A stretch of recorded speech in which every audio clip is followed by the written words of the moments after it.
Welcome, dear listener, to Stories for Sleep, a place where the past unfolds gently, like the rustling of leaves along a forgotten trail. Tonight, we're stepping softly into the world of early American exploration, the kind filled not with glamour, but with creaky boots, soggy tents, and maps that were more hopeful than helpful. Imagine the rustle of canvas, the slow crackle of fire under a pot of beans, and the endless sound of boots against wilderness soil. And if you enjoy drifting through these ancient pathways, don't forget to subscribe and let us know where and when you listen. Now, take a deep breath, settle in, and let's wander together. Imagine yourself waking up not in a bed, but on a damp bedroll tucked beneath the edge of a canvas tarp. The morning is still a whisper. Mist clings to the grass like it's reluctant to let go. Somewhere nearby, a pot of weak coffee simmers. Dark as the clouds still hanging overhead. The year is 1805. You are not a pioneer, not quite a soldier, and certainly not on vacation. You are part of an expedition, perhaps under Lewis and Clark, or Zebulon Pike, or even Stephen Longcharting. Paths across an American continent that, to you and your companions, stretches endlessly into the unknown. It's not so much a life of adventure as it is one of routine discomfort. Your boots are perpetually damp. Your coat smells of wood smoke and old sweat. Everything you carry on your back or haul by riverboat. The air is crisp, but not refreshing biting, even in early spring. Each day begins before the sun has risen fully, when the earth is still cold from the night, and every muscle protests the idea of movement. And yet you rise, because that is what exploration demands. Breakfast is modest. Often it's dry bread if you're lucky, or a mash of cornmeal porridge thickened with whatever can be foraged nearby. Sometimes salt pork, though it never stays. Good for long. And sometimes, if game was caught the night before, a few slivers of boiled rabbit or a stringy piece of venison. The cook of the group, usually not a cook at all, just someone who drew the short straw, tends the pot with a half-lidded stare, blinking smoke from their eyes. Once fed, the day begins in earnest. If the expedition is on a river, men will heave. Boats through thick currents, sometimes wading waist-deep in water, to guide the vessels through bends and snags. If traveling by land, the terrain is rarely forgiving. There are no roads. Just uneven trails, thickets, swamps, and seemingly endless. Prairie. Everything slows the pace. A broken wheel, a swollen creek, a herd of buffalo loitering too close for comfort. But explorers are patient by necessity more than temperament. There is no rushing the wilderness, no hurrying the mountains, or pleading with rivers to part. Progress is measured in hours of walking and inches of map scratched onto parchment. Some days, it feels like you've moved the whole world, only to discover you're still just between two nameless hills. Conversations along the march are quiet. Men save their breath for the labor. A few jokes are muttered, some in languages you don't speak. Expeditions were melting pot's French-Canadian trappers, freed black guides, soldiers, scientists, and a handful of native interpreters. Their presence often made the difference between life and death, for the explorers relied heavily on indigenous knowledge, even if they rarely credited fully in the official logs. By mid-morning, the sun is high and merciless. Mosquitoes begin their daily assault. There is no real break. Perhaps a brief pause for a water skin to be passed around, or a hastily scribbled note from a cartographer squinting at a distant peak. But mostly, the walking continues. You learn to appreciate the rhythm, the crunch of footfalls, the wind in, the grass, the occasional crack of a branch under a deer's hoof. It is lonely, but it is never silent. The wilderness breathes its own language, and over time, you begin to understand it not with your ears, but with your bones. At day's end, the work continues. Camps must be raised, fires kindled, journals written. The leaders, those tasked with documenting every inch spent twilight hunched over crude desks, copying measurements and drawing what the landscape refuses to say aloud. You do not envy them. Their hands are always ink-stained, their eyes always red-rimmed. Dinner, when it comes, is much like breakfast. Functional, not flavorful. No one complains. They're too tired to. Men fall asleep mid-chew, mid-sentence. Under open sky or tucked into the lee of a rock, sleep comes heavily, and it comes fast. Yet tomorrow, they will do it all again, because this is exploration. Not banners waving and trumpets sounding, but slow plodding under endless skies. Not glory, but grit. And in that quiet resolve, in the frostbitten toes and the soot-streaked faces, lies a different kind of greatness. A greatness that rises each morning with the fog. Let's begin with the boots, because without them, there would have been no expedition at all. A pair of explorer's boots was more than footwear. It was an all-terrain vehicle, a raft waiter, a snowshoe substitute, and occasionally a pillow. They were heavy, laced up to the shin, and made of thick, unyielding leather. Break them in too slowly, and you'd blister. Break them in too quickly, and the stitching would split before you left the first valley. They were endlessly patched, with string, sinew, or hope, and they rarely stayed dry for long. But boots were only the beginning. Let us take a moment, shall we, to wander slowly through the pack of a typical explorer. Not the idealized, artist's sketch version, but the real, muddied, overstuffed satchel slung over one shoulder, smelling of mildew and determination. Inside, we might find a compass, yes, but not the sleek, precise tool of modern hiking. These were temperamental things, their needles twitchy, their glass often cracked from a fall. Alongside it, folded and refolded a dozen times until the creases formed holes, might be a map. In early expeditions, those maps were mostly blank, which is to say, terrifying. A hunting knife, dulled by firewood and bone. A strip of flint for coaxing flame from damp tinder. A sewing kit, because a ripped shirt could mean frostbite in the wrong season.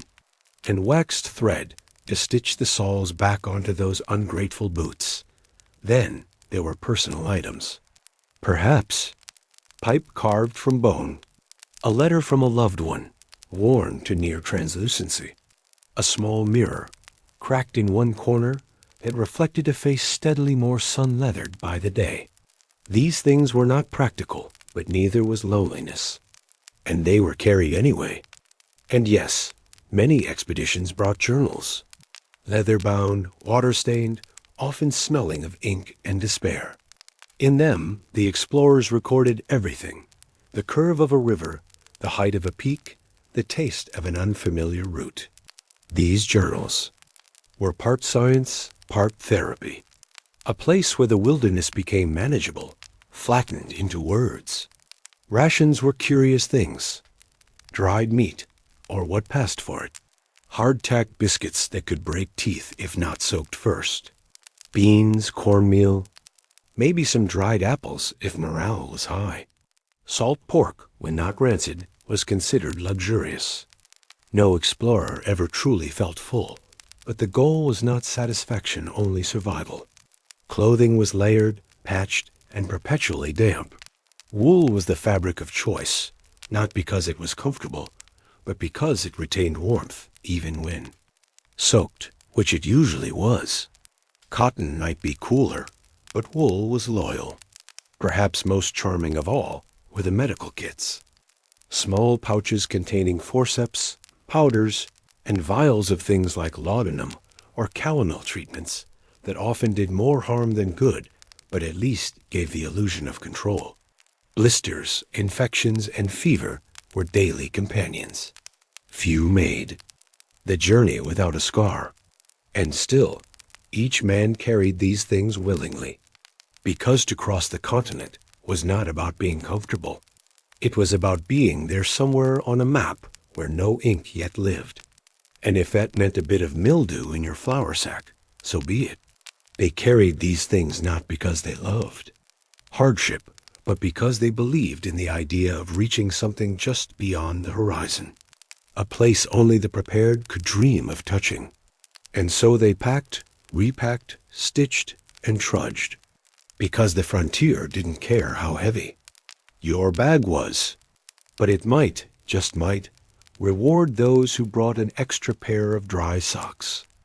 Picture a man hunched beneath the crooked branches of a wind-twisted tree, the edge of his lap desk resting on his knees. His hands are red with cold, his breath visible in the early morning air, and before him lies a blank sheet of parchment empty, waiting, slightly curling from the morning damp. He is the expedition's cartographer. Perhaps he is named Pier, or Elias, or Taunus. He is not a warrior. He carries no rifle. He is not in command. But the weight he bears is no less vital, for he must make sense of where they've been must. Translate mountains and rivers, plains and ridges into careful lines and elegant flourishes. A record of the unknowable. Every step the expedition takes, he must notice. Not just see, but notice. The curve of a stream, the way a canyon twists toward the south, how long it takes to walk from one outcrop to another. He consults his compass, so often that its string has worn a groove into the wool of his coat. He squints at the sun and counts the steps between landmarks. He asks the leaders, what did the locals call that ridge? How deep is the water here? Then scribbles, furiously in the margins of a notebook dark with rain smudges. When you imagine an explorer, you may picture action rowing against a current, wrestling mules through thick brush, or standing atop a peak in a moment of triumph. But the cartographer's glory is slower, quieter, and covered in ink. His desk is often the ground. His compass may be off by a degree or two, and the land before him holds no signs or coordinates, just earth and trees, rivers and ridges. Everything must be measured by eye, confirmed with guesswork, corrected later with experience.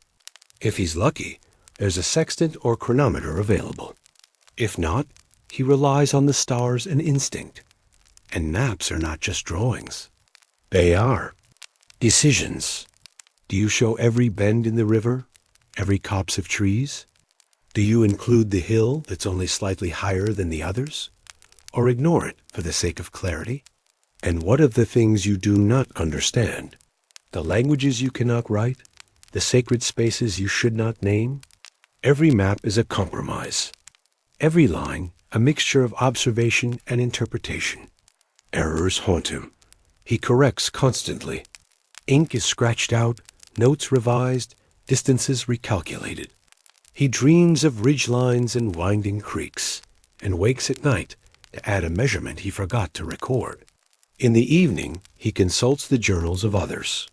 He compares sketches, rechecks the shadows that the sun cast earlier that day. He sketches a mountain once, then again, each time from a slightly different angle, until he can decide which drawing best captures its true posture. And all the while, he says little. He is not a storyteller or a commander. He is an observer, a listener, and a recorder of the physical world in a time when the world still kept its secrets. He does not expect fame. His maps may one day be copied into a polished atlas or forgotten entirely. His name may not appear in schoolbooks. But, for now, he is the expedition's eyes and memory. Because long after the boots have worn out and the food has been consumed, what remains is the map, the proof that they were there. The thread connecting one bend in the river to another, the mark where they turned back, the ridge they crossed. On the 6th day of July, and when the cartographer finally looks at the full sheet of parchment inked, labeled and smudged, he does not see perfection. He sees hours of walking, of listening, of measuring with every sense available. He sees a land that didn't want to be simplified, but allowed it a little for the sake of the page. And in his quiet corner of the camp, beneath the stars and the snap of firewood, He lets out a long breath and begins again. To the American explorers of the early 19th century, rivers were more than water. They were highways, borders, and lifelines all at once. Before roads, before railways, before the telegraph stretched its wire fingers across the landscape, there were rivers. And so, imagine an expedition's canoe, carved from cottonwood or shaped from dugout pine, slipping slowly down the Missouri or across the dark, silty bends of the Platte. The banks are high with mud and thick with willow.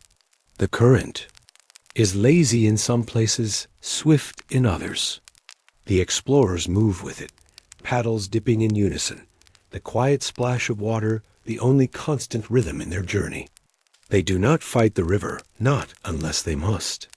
They follow its bends and moods, letting it pull them gently forward, knowing that where water flows, life can be found.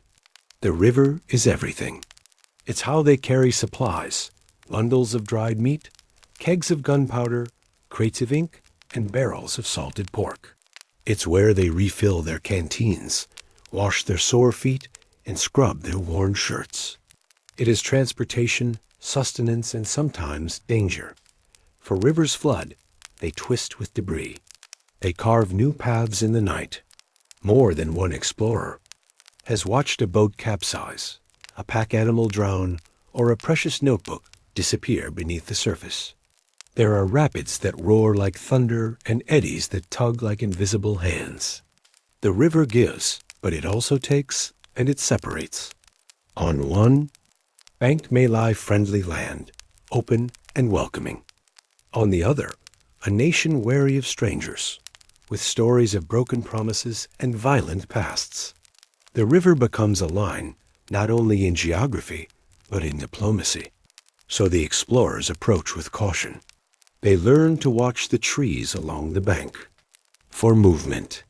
They listen to the calls of birds for changes in the air. They signal with fire or flags or silence, depending on what is needed. For there is no such thing as just a river. But the river is also generous.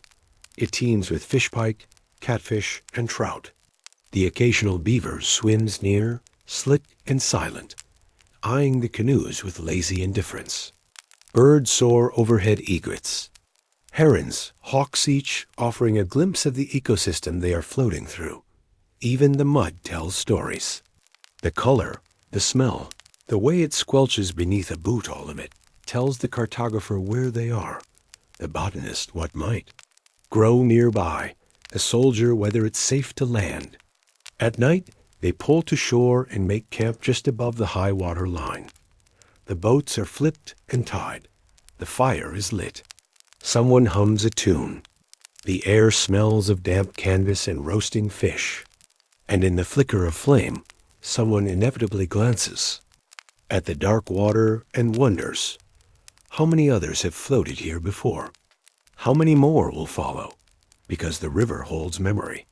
It remembers the footsteps of bison that drank from its shallows, the laughter of tribes who told stories along its banks, the silent prayers of men who crossed it, hoping for something better on the other side. And now, this expedition becomes part of that memory, just another ripple in its surface, another set of hands on a paddle, another boat sliding toward tomorrow. They will not conquer the river, but they will follow it, as long as it allows. Imagine waking before the sun has fully warmed the earth, the dew still clinging to your blanket, and the smell of last night's ashes drifting on the early morning air. Your stomach growls softly, not from hunger exactly, but from the weary routine of needing something, anything, before another long day on the trail. Food on an expedition was never meant to be gourmet. It was meant to keep men upright, to provide enough energy to carry canoes, to march through brambles, to write in journals with cold fingers, to paddle against the current. It was utilitarian, often bland, sometimes burnt, occasionally spoiled. And yet mealtime mattered. At the heart of every day was the campfire, a small one usually. Wood was gathered carefully, sparingly, and no flame was ever left to sprawl. Around that modest blaze, men would gather with tin cups, wooden spoons, and quiet murmurs, not for a feast, but for ritual, to fill the hollow and remind themselves that they were still human. The meals themselves varied. On some days, it might be nothing more than hard tack, the infamous sailor's biscuit, so tough it needed soaking in coffee or water to be chewable. Other days, it was salt pork, fried until the edges curled like parchment. Beans, if they had them, stewed in a blackened pot. Cornmeal mush was a common staple, as were strips of dried venison, tough as leather and chewed with effort. When the hunt was good, spirits lifted.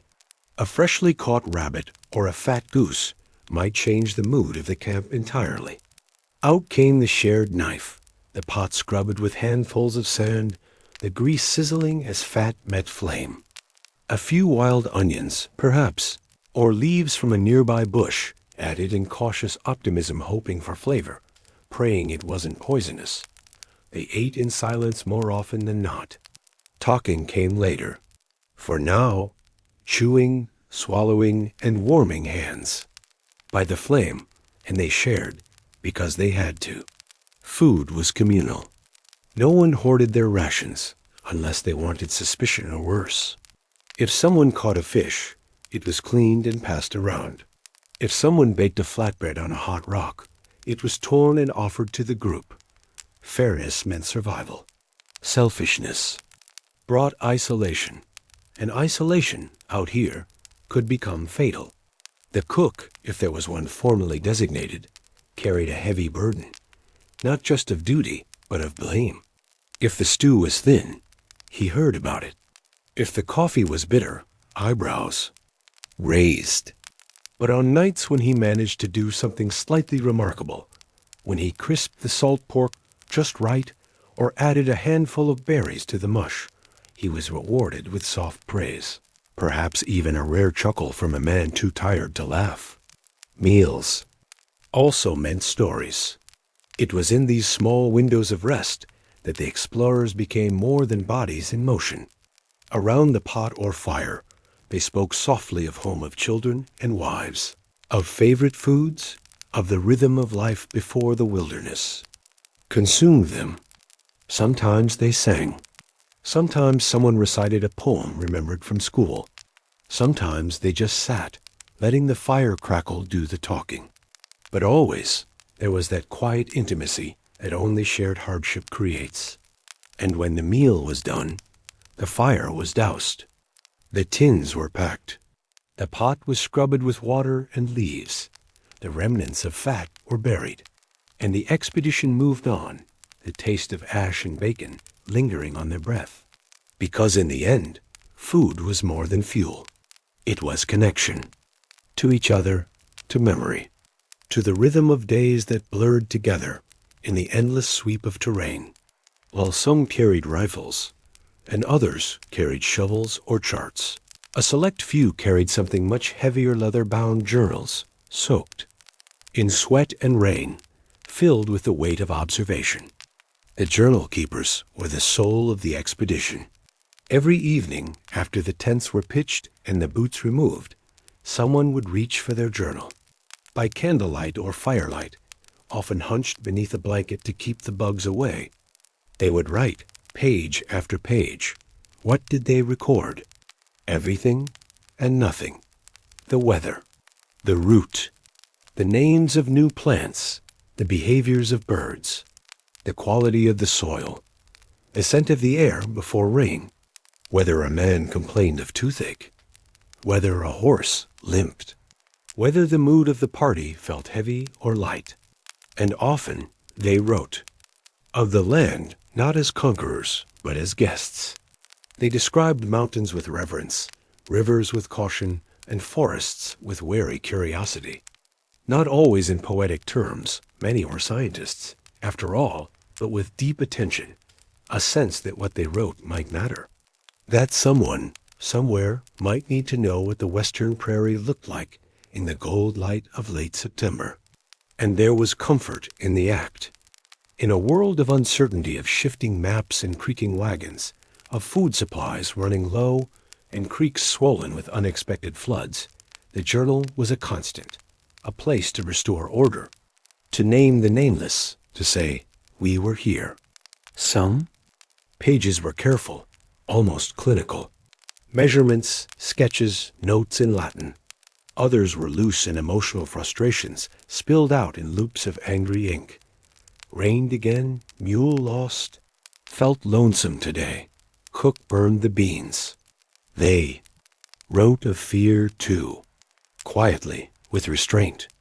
One might simply note that wolves were heard nearby, or that a man in the party seemed feverish, or that the local guide spoke in hushed tones when pointing to a distant ridge. And yes, they wrote of beauty, a sunset over the plains, the gleam of frost on the morning grass, the strange glow of fireflies in the marsh. They paused, they watched, they recorded not because they were told to, but because they felt the weight of the moment. The journal became a map of their minds, a ledger of emotion as much as of geography. And there were arguments, of course, about what should go in. One man might insist on recording only facts, while another wanted to capture dreams and impressions. But all agreed something must be written. Or else, how would anyone ever understand? Today, we look back on these journals not just for what they tell us about rivers and rocks, but for what they reveal about people, about how it felt to walk 10 miles with a blistered foot, about how the stars looked when there was no city to outshine them, about the loneliness of an explorer who, after weeks in the wild, forgot the sound of laughter. Without the journals, the maps are dry, the artifacts cold, the trails invisible. But with them, we walk beside the explorers. We hear the echo of their boots. We feel the pause in their breath as they round a bend and see a valley stretch before them. We understand, in a whisper of ink, what it meant to be, very small in a very large land. And perhaps, as we drift into sleep, we carry a little of that ink with us. Among the expedition's most quietly burdened individuals was the cartographer. Not the loudest, not the strongest, not the fastest, but perhaps the most patient. Their task was not to hunt or to lead.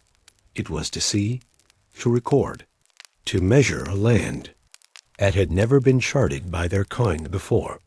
Imagine unrolling a blank sheet of parchment at the close of a long day. Your knees are sore, your fingers stained with dust and ink. Around you, others are tending to fires or settling down for sleep.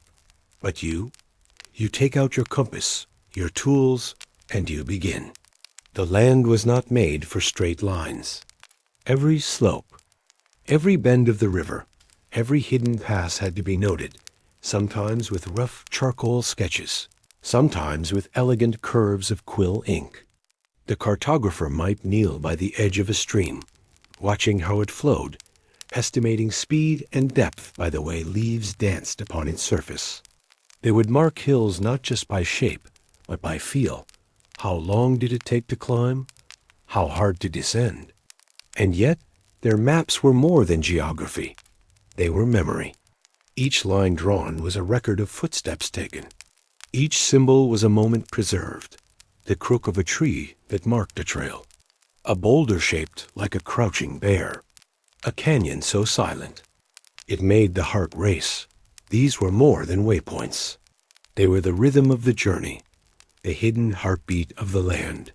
But it was slow work, often frustrating. Tools broke. Measurements shifted. A day of steady travel might be lost to fog or snow. The light was never quite right. And when the party veered off course, as they often did, was the cartographer who had to make sense of it all, to stitch the fabric of exploration back into something coherent.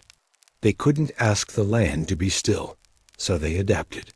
Many had learned the methods of triangulation, of celestial navigation, of using shadows and stars to measure where they were and where they had been. Others relied on instinct, on the lay of the land, on the stories told by indigenous guides who had walked these same trails for generations. And that, too, shaped the maps. Because not all knowledge came from instruments.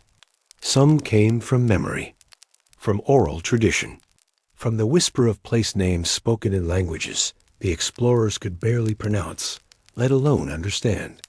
But still, the cartographer wrote them down sometimes phonetically, sometimes clumsily, but always respectfully. These were not their lands, they were only visitors.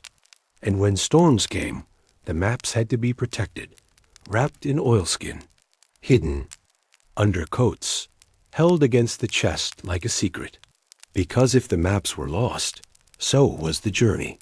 No one could remember every turn, every landmark, not even the most seasoned guide. And so the cartographer often walked last in line carefully, slowly, eyes flicking from land to sky to compass. A solitary figure, but not alone, because their work was the frame through which others saw. Today, those maps sit in museums and archives, brittle with age, but still alive. They carry the marks of calloused hands and trembling fingers, the smudges of rain, the cracks from being folded too many times. They are not perfect, but they are honest. They show not just where the explorers went, but how they saw. And perhaps that is the truest kind of map.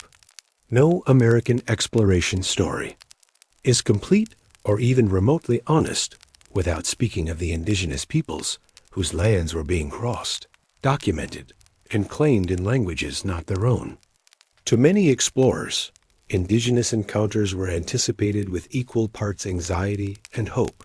Rumors and assumptions traveled faster than the expedition itself. Stories of hostility, hospitality, cunning, wisdom, mystery. Some came braced for conflict. Others came desperate for help. Most, truthfully, were unsure what to expect. And what they found varied as widely as the rivers they followed. Some meetings began in wary silence, a rustle in the trees, a figure on horseback watching from a hill.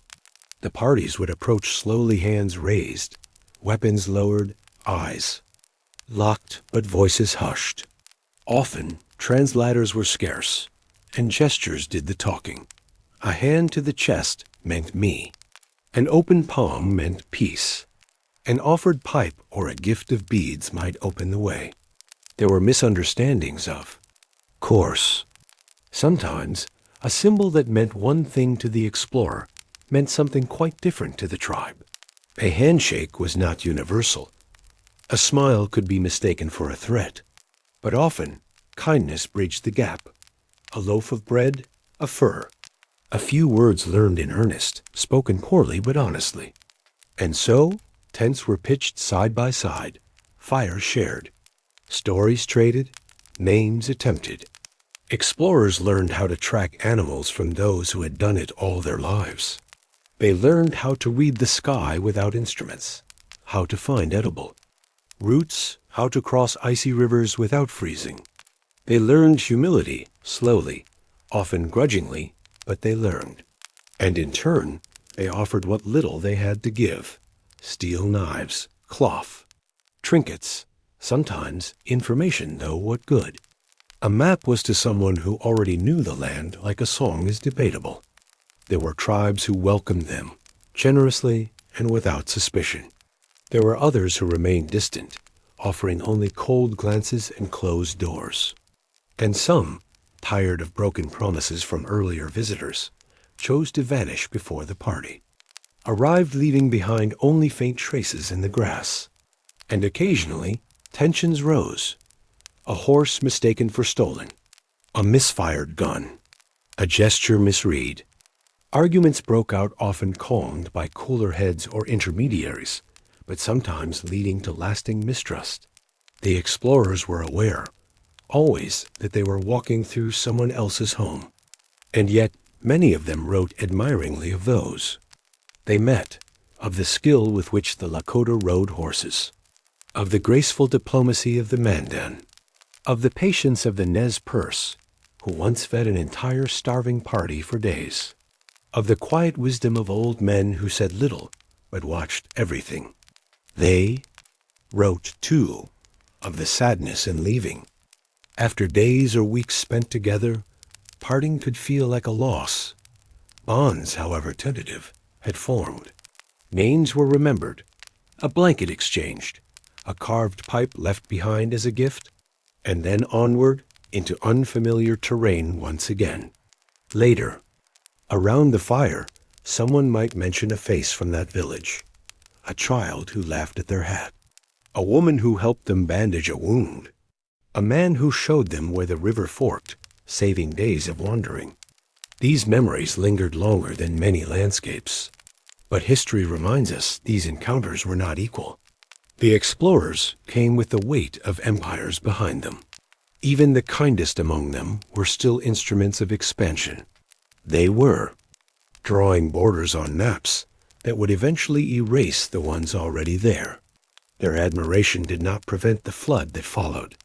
Still, in those moments, in a forest clearing, or by the bend of a river, there were glimpses of mutual humanity. Fleeting, fragile, but real, and that, perhaps, is worth remembering. When the first flurries began to fall, the expedition knew it was time to stop. Movement in winter was dangerous. Rivers froze unevenly, trails vanished under drifts, and food became harder to find than ever. So, with quiet resignation, the explorers would select a sheltered site often near a water source, preferably with some natural windbreak, and they would build. A winter camp wasn't built in a day. No, it rose slowly timber by timber, log by log until a crude but livable shelter took form. Some had chimneys crafted from stone and mud. Others relied on canvas and packed earth. Blankets were hung over doorways, cracks stuffed with moss. The goal was simple: retain heat, keep dry, and endure. Time itself thickened in the cold. There was no daily march, no urgent progress westward. The routine changed from relentless travel to quiet maintenance. Wood had to be chopped endlessly chopped. Fires needed tending round the clock. Snow had to be cleared from paths and roofs. Boots were dried beside the hearth. Mittens were patched, coats mended, socks knit, and reknit by flickering candlelight. The rhythm was slower, gentler in a way, but not easy. Food rations were carefully measured. Salted meat and hardtack formed the backbone of meals, supplemented, if lucky, by dried berries or the occasional rabbit snared in the woods. If a hunter was especially skilled, maybe a deer, but often meals were repetitive, unseasoned, warm, but barely. And still, they gathered each night around the fire.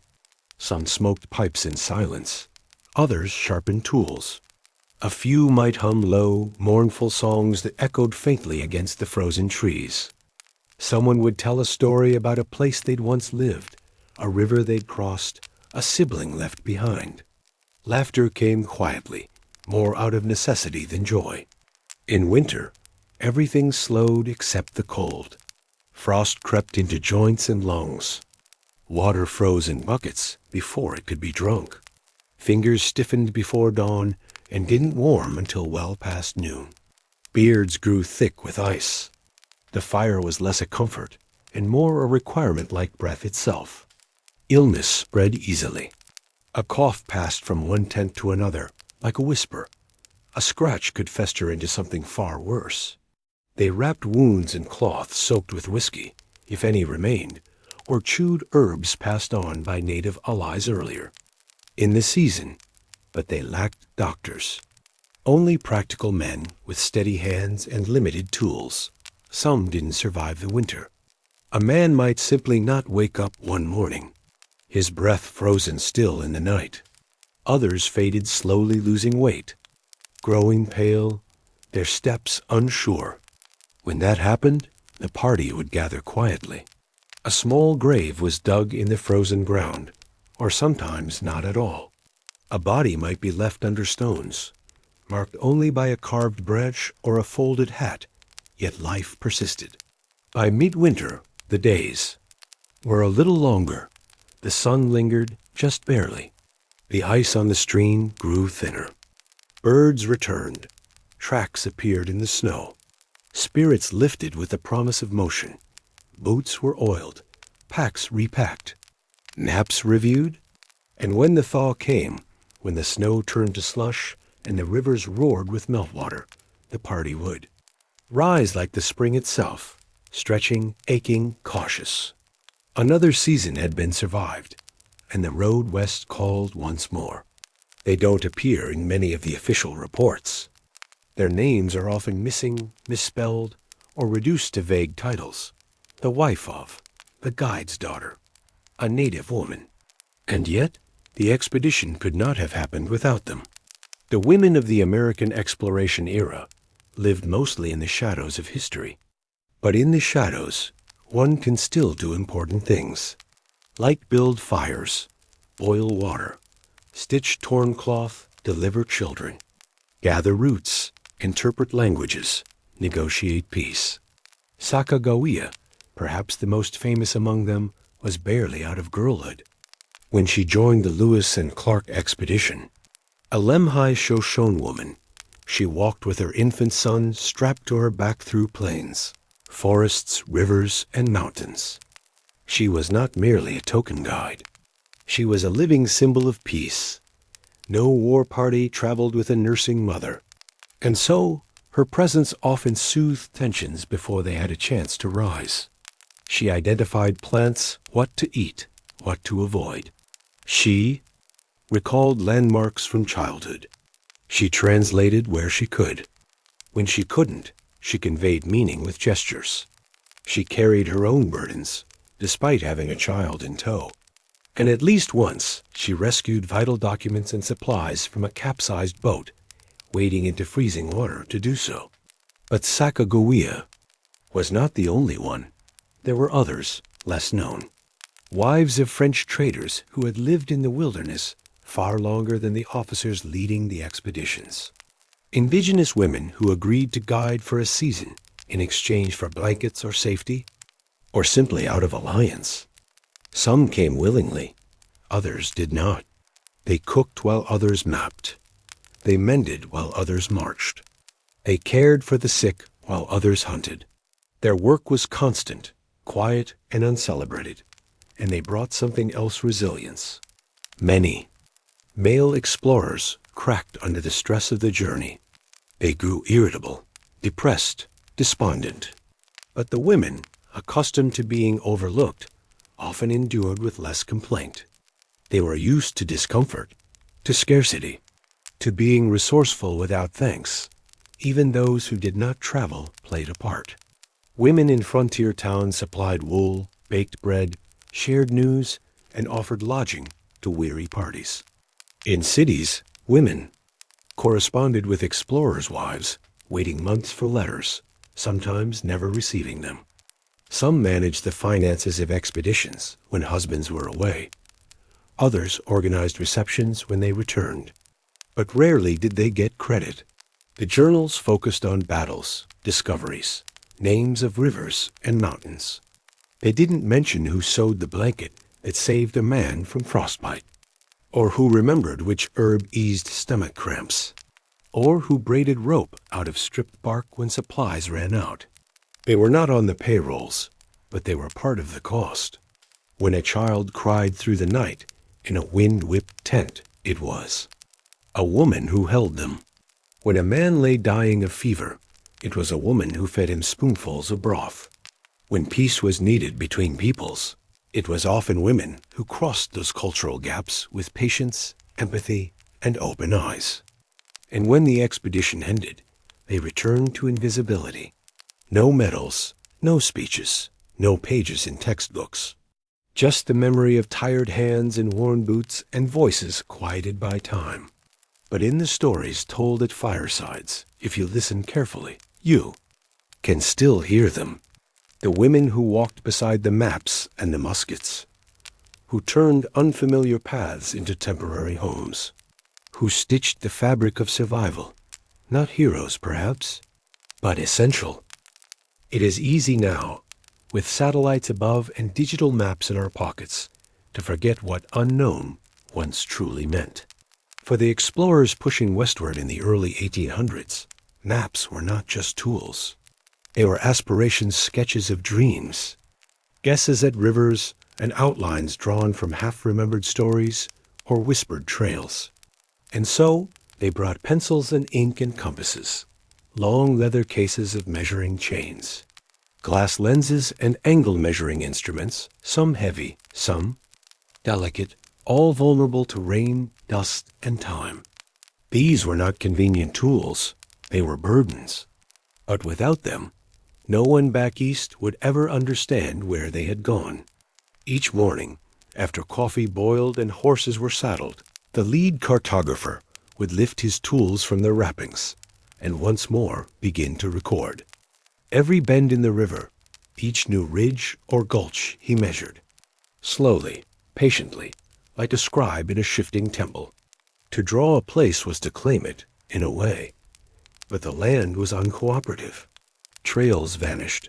Rivers forked unexpectedly. Hills flattened into plains. Clouds masked the sun, making shadows unreliable. Landmarks, that rock shaped like a buffalo, the tree struck by lightning, were useful to those who lived nearby, but hard to explain on parchment. Sometimes the ink froze in the quill. Other times, wind lifted the paper clean from a lap and sent it into the fire. Or the rain soaked through their canvas roll, and days of notes bled into a blurry mess of lines and numbers. They cursed quietly, then read-drew it all again, and yet they persisted. Imagine one of them, sitting on a low rock at dusk, sketching, with red fingers, measuring the angle of a slope against the fading sun. A second man stands beside him with a sextant, calling out degrees. A third checks the compass bearings, scribbling into a worn notebook with pages already warped from river. Spray. Their maps were always works in progress. A trail followed one year might flood the next. A river assumed to flow north, turned out to meander west for miles before vanishing into marshland. But still, they inked their best guess. They shaded elevation. They labeled things: Bear Creek, Little Knife River, High Ridge. Names pulled from memories, from native phrases misheard and respelled, from the first thing seen when they arrived. A crow, a fog, a broken axe. It was slow work, quiet, solitary, often done while others hunted or repaired canoes or nursed sore feet. But it was central. Without maps, there was no mission. There was only wandering. Back east, the maps were studied with interest by government men and curious civilians alike. Some marveled at how rivers looped like ribbons. Others looked for gold or signs of farmland. Some traced borders they hoped would one day be theirs. But the maps didn't tell the whole story. They could not capture the smell of sage after rain, or the feel of prairie wind on tired skin. They didn't show how steep the hills really were, or how deep the silence grew at night. They missed the faces of people met along the way, and the hundreds of tiny decisions made every day just to keep going. The maps were only bones, the journeys were the flesh. And so the explorers kept drawing, even when their pencils wore down to stubs, even when their fingers shook from cold or exhaustion. They kept measuring, squinting, guessing, recording, not because they would be famous. Most never were. But because someone had to do it, someone had to say, "We were here. This is how it looked," even if by the time anyone else arrived, it looked different. When you imagine an explorer's meal, do not picture feasts. There were no roast turkeys, no silver platters, no crystal goblets glinting in candlelight. Instead, imagine a dented pot hanging over a smoky fire. Imagine dried meat, dense cakes of flour, and the faintest hint of onion from someone's pocket. Meals were fuel, not flavor. Most expeditions relied heavily on what they could carry and what they could find. Each explorer might begin the journey with a small store of flour, salt, dried beans, and salted pork. The pork was often gray and coated with salt crystals. It smelled faintly of barrels, but it was meat. And meat meant strength. Hardtack was the bread of the road. A hard, dry biscuit made of flour and water, baked until it could survive storms, bears, and the bottom of a saddlebag. To eat it, one had to soak it often in weak coffee or the broth of whatever stew had been scraped together. Even then, it sometimes cracked teeth, but it filled the belly. Coffee was treasured. The bitter smell of it, boiling in a blackened tin pot, brought comfort on long mornings. It was usually weak, and sometimes reused from yesterday's grounds. But it was warm, and it gave them something to do while waiting for dawn. When luck allowed, meals grew more interesting. A rabbit snared in the brush, a fish from a cold stream, wild onions, tender shoots of young plants, mushrooms if someone knew which ones wouldn't kill you. Berries were a treat: blackberries, chokecherries, wild strawberries, their taste bright against the blandness of the usual fare. Indigenous guides and companions often improved the menu. They brought cornmeal, pemmican, and stews flavored with herbs unknown to the white men. They showed the explorers which plants could be boiled into tea, which roots could thicken a soup, which nuts to grind for flour. Without their help, many meals would have been even more monotonous, or worse, poisonous. There were no mealtimes. In the strict sense, food was taken when it could be snatched during a rest, chewed while walking.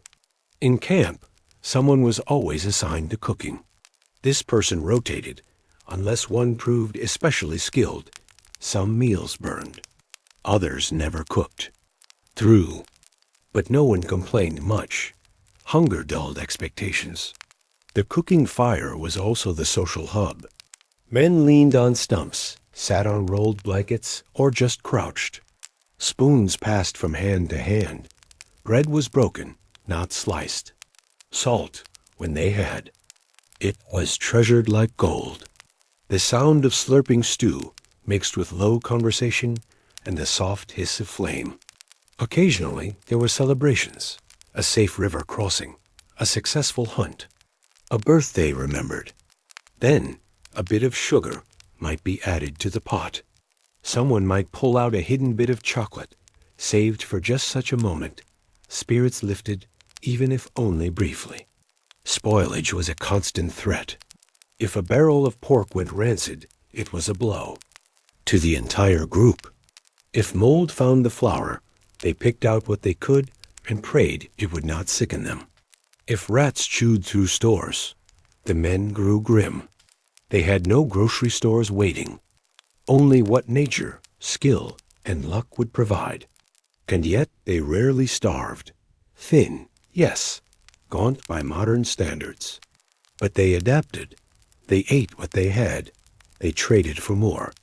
They hunted, gathered, boiled, soaked, and scraped. The rhythm of hunger taught them to be inventive. It reminded them daily of the land's generosity and its limits. Today, we throw away leftovers. They licked the last drop from the spoon. And so, the meals of explorers were humble, but they were shared. And in that sharing came a kind of warmth, a taste not of luxury, but of survival. Winter on the frontier did not arrive politely. It crept, then lunged suddenly and without mercy. First, the nights grew longer, and the evening air turned crisp. Then the trees lost their leaves, rivers slowed, frost edged into sleeping rolls.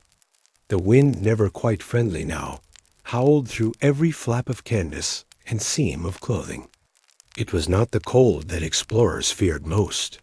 It was the stillness, the waiting, the long months when progress stopped. Most expeditions planned for winter. They had to. By late autumn, they selected a spot to build shelter, a low valley, if possible, near fresh water, and with some natural protection from the wind. Trees were felled with careful strokes. The rhythm of axes echoed through forests blanketed in silence. Wooden structures rose, crude cabins, lean-tos, stockades.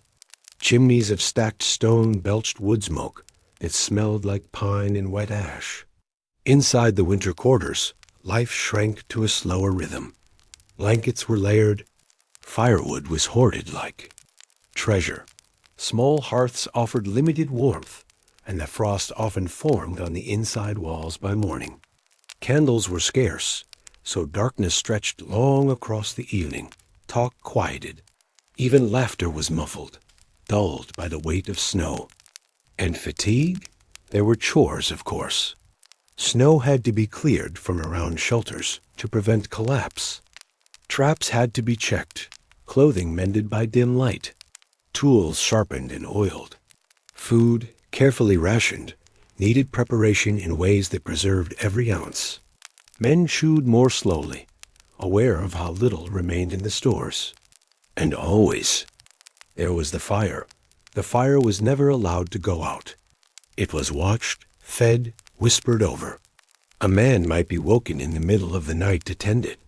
In some expeditions, it was passed between cabins carried in a bowl of embers from one hearth to the next, like a fragile, glowing baton. But despite the cold, the boredom, the dampness, something else settled into the long winter stays, something almost sacred. Stillness. For the first time in months, the men were not marching or mapping or rowing upstream. They were not loading and unloading canoes. They were simply there, present, listening to the creak of wood, the crackle of flames, the occasional hoot of an owl or bark of a fox in the distance. Time stretched. Some men carved bone into combs. Others stitched moccasins from deer hide. A few, if lucky, wrote in journals. It wasn't always peaceful. Tempers frayed under the weight of confinement. Arguments flared over the last bit of sugar, or the choice of who slept nearest the hearth. Cabin fever was real, though they didn't yet have a word for it. There were scuffles, and silences that lasted days, but there were also shared stories. Old songs hummed beneath breath, dreams of home spoken aloud haltingly. A man might describe the curve of a river he'd followed as a child, or the smell of bread from a mother's kitchen. The others would nod. They understood. They, too, missed things they never spoke of in daylight. Outside, the world hardened. Snow piled at the doorways. Trees stood brittle and bare. Sometimes animals wandered, close elk, deer, wolves curious or hungry, or just passing by. The explorers watched them, but rarely hunted more than needed. Ammunition was low. Strength had. To be saved, there was no mail, no fresh news, no connection to the vast machine of empire that had once sent them forth. They were, for all purposes, vanished into the wilderness. And for a time, that vanishing became its own form of existence. Then, one day, a bird sang again. A stream trickled. Ice cracked and broke from a pond's edge. The trees wore buds like secrets. Spring had returned. And with it, the expedition stirred once more. Packs were repacked. Canoes unburied. Maps unfolded. Plans discussed. The fire, so faithfully tended all winter, was finally let die. The journey resumed, but winter lingered in their bones. And for years after, they would speak of that time when the world stood still. To explore the American interior was to move constantly, tirelessly, and often against the current. There were no roads. Only trails carved by deer, widened by native feet, and occasionally widened further by traders. But more often than not, water was the highway. Rivers, creeks, estuaries, these were the arteries of the expedition. And on them, explorers floated, paddled, and strained their way forward. The canoes were marvels of practicality, light enough to carry, yet strong enough to hold men, cargo, and even the occasional bundled dog. They were built of hollowed logs, or, more elegantly, birch bark stretched over a frame of cedar. The bark was sewn with spruce root, sealed with pine pitch. Every piece was local, every element drawn from the forest. To travel by canoe was to be cradled by the land itself. But this cradle was no cradle of ease. Each day began early. The canoes were loaded with gear crates, barrels, packs, rifles. Everything had its place, and there was rarely room to spare. Then the men took their positions, gripped their paddles, and began. Dip, pull, glide, repeat, hour after hour. They moved in silence. Talking wasted breath. Singing, while romantic in legend, was rare except on the easiest stretches. More often, the river's own rhythm set the pace, the slap of water against hull, the creak of wet wood, the occasional hiss of a stone just beneath the surface. Their hands blistered, then calloused, their shoulders ached, their backs stiffened. Sometimes they paddled for 10, even 12 hours in a day. Then came the portages. When a river fell into rapids, or when it dried to a trickle, or when an obstacle blocked the path, the boats had to be carried. Everything was unpacked. Canoes hoisted onto shoulders, packs strapped to backs. And together they trudged through forest, mud, mosquitoes, and rain, every step a small act of defiance. The voyageurs, who often accompanied expeditions or came from French-Canadian traditions, were masters of this brutal ballet. They moved with agility and good humor, joking in bursts of French, singing short songs, and shouldering loads that would stagger a lesser man. Their pace was unrelenting. Some explorers envied them. Others simply tried to keep up. But not all movement was by water. In drier areas or western plains, expeditions used pack animals, mules, oxen, even buffalo carts. These added strength, but brought their own problems. Animals grew tired, went lame, wandered off, or simply refused to continue. And still, progress had to be made. Rain turned paths to rivers. Heat cracked the earth. Dust rose in clouds and settled into every crevice of clothing and skin. Each day, the horizon remained stubbornly distant. But with each league covered, something intangible shifted. The explorers began to sense the contours of the land, the way wind changed before rain, the meaning of birdsong at dusk, how the tilt of certain trees might point to a water source. Movement had taught them. They were no longer visitors. They were becoming part of the landscape. By evening, they stumbled into camp limbs sore, brows furrowed, eyes scanning the next bend even. Before the meal was prepared, there was little glory in it, only sweat and silence. The satisfaction of another mile conquered, another stretch drawn on the map, another piece of mystery slowly pulled into the light.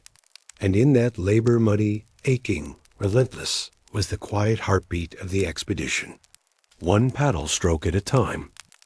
Maps were more than parchment and ink. They were promises, hopes, arguments, and drawn lines.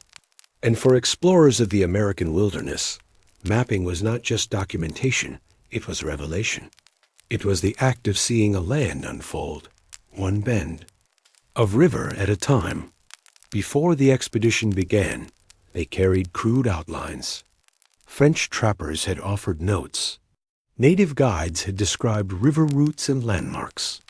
But much of the interior, especially west of the Mississippi, was a blank page to European and American eyes, a canvas of mystery.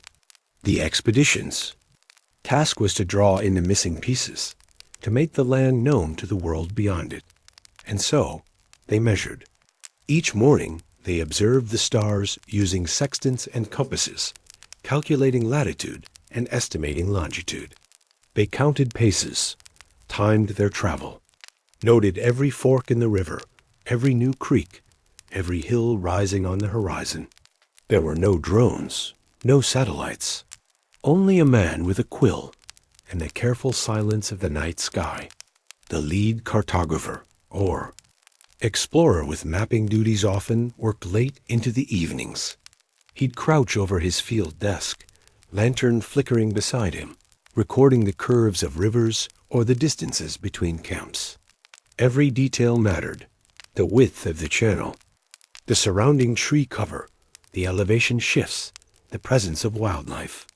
Errors meant danger. A misdrawn river bend could send the next group hopelessly off course. A forgotten tributary might lead them into days of confusion. Accuracy was survival. But maps also bore names.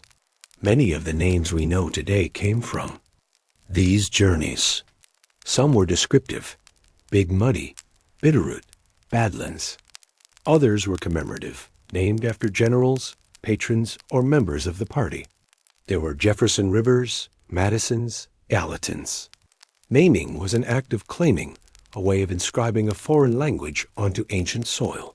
Yet many of those places already had names. Long before the explorers arrived, the rivers, valleys, and mountains had been called something else by the people who lived alongside them. Names passed down in songs, in stories, in quiet pointing gestures beside the fire.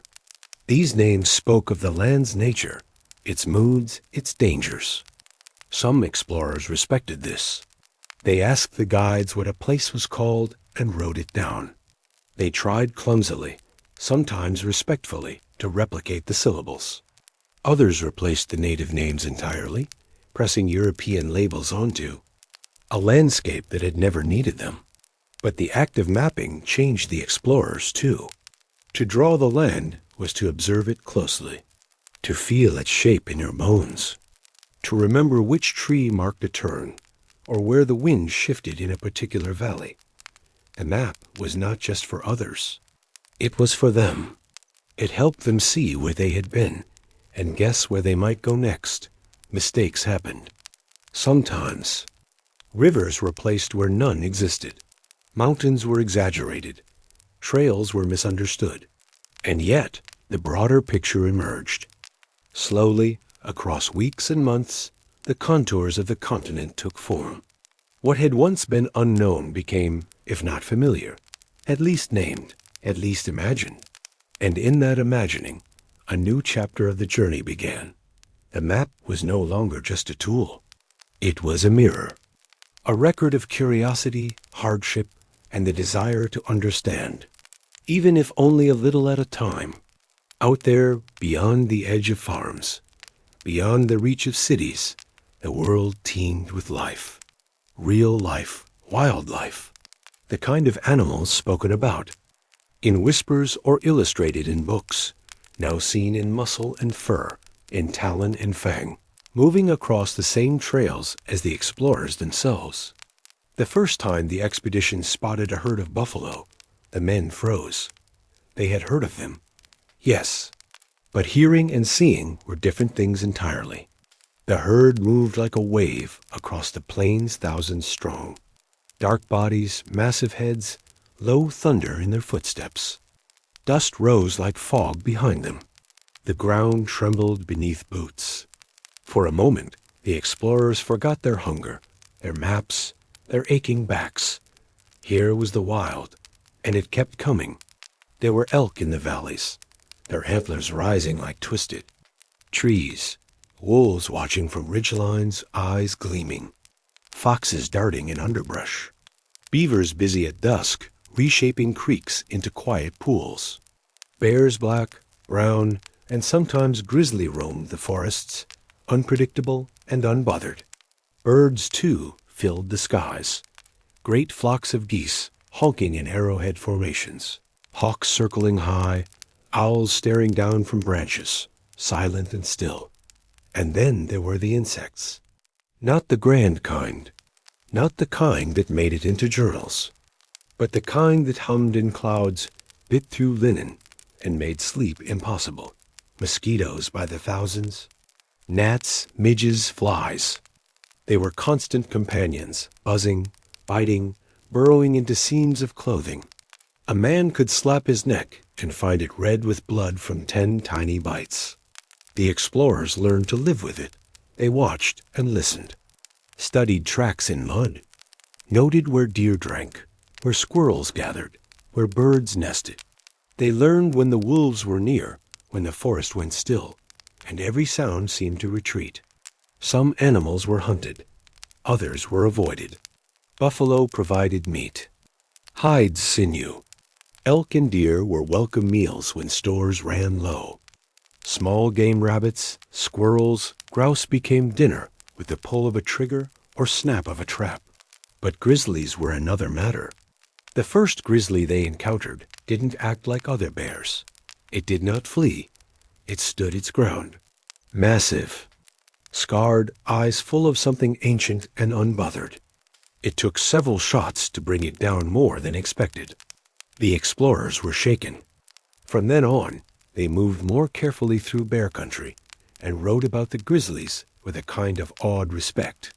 But beyond the danger and the hunger, there was wonder. The natural world pulsed with its own rhythm. Uninterested in maps or missions, the animals lived by the old laws: hunt, flee, survive, thrive. In their presence, the explorers felt both small and privileged. They were guests in this untamed world. And the wilderness, in turn, shaped them. Their boots wore down trails beside, deer paths. Their fires lit clearings where foxes once slept. Their laughter and rifle fire echoed in valleys once ruled by silence.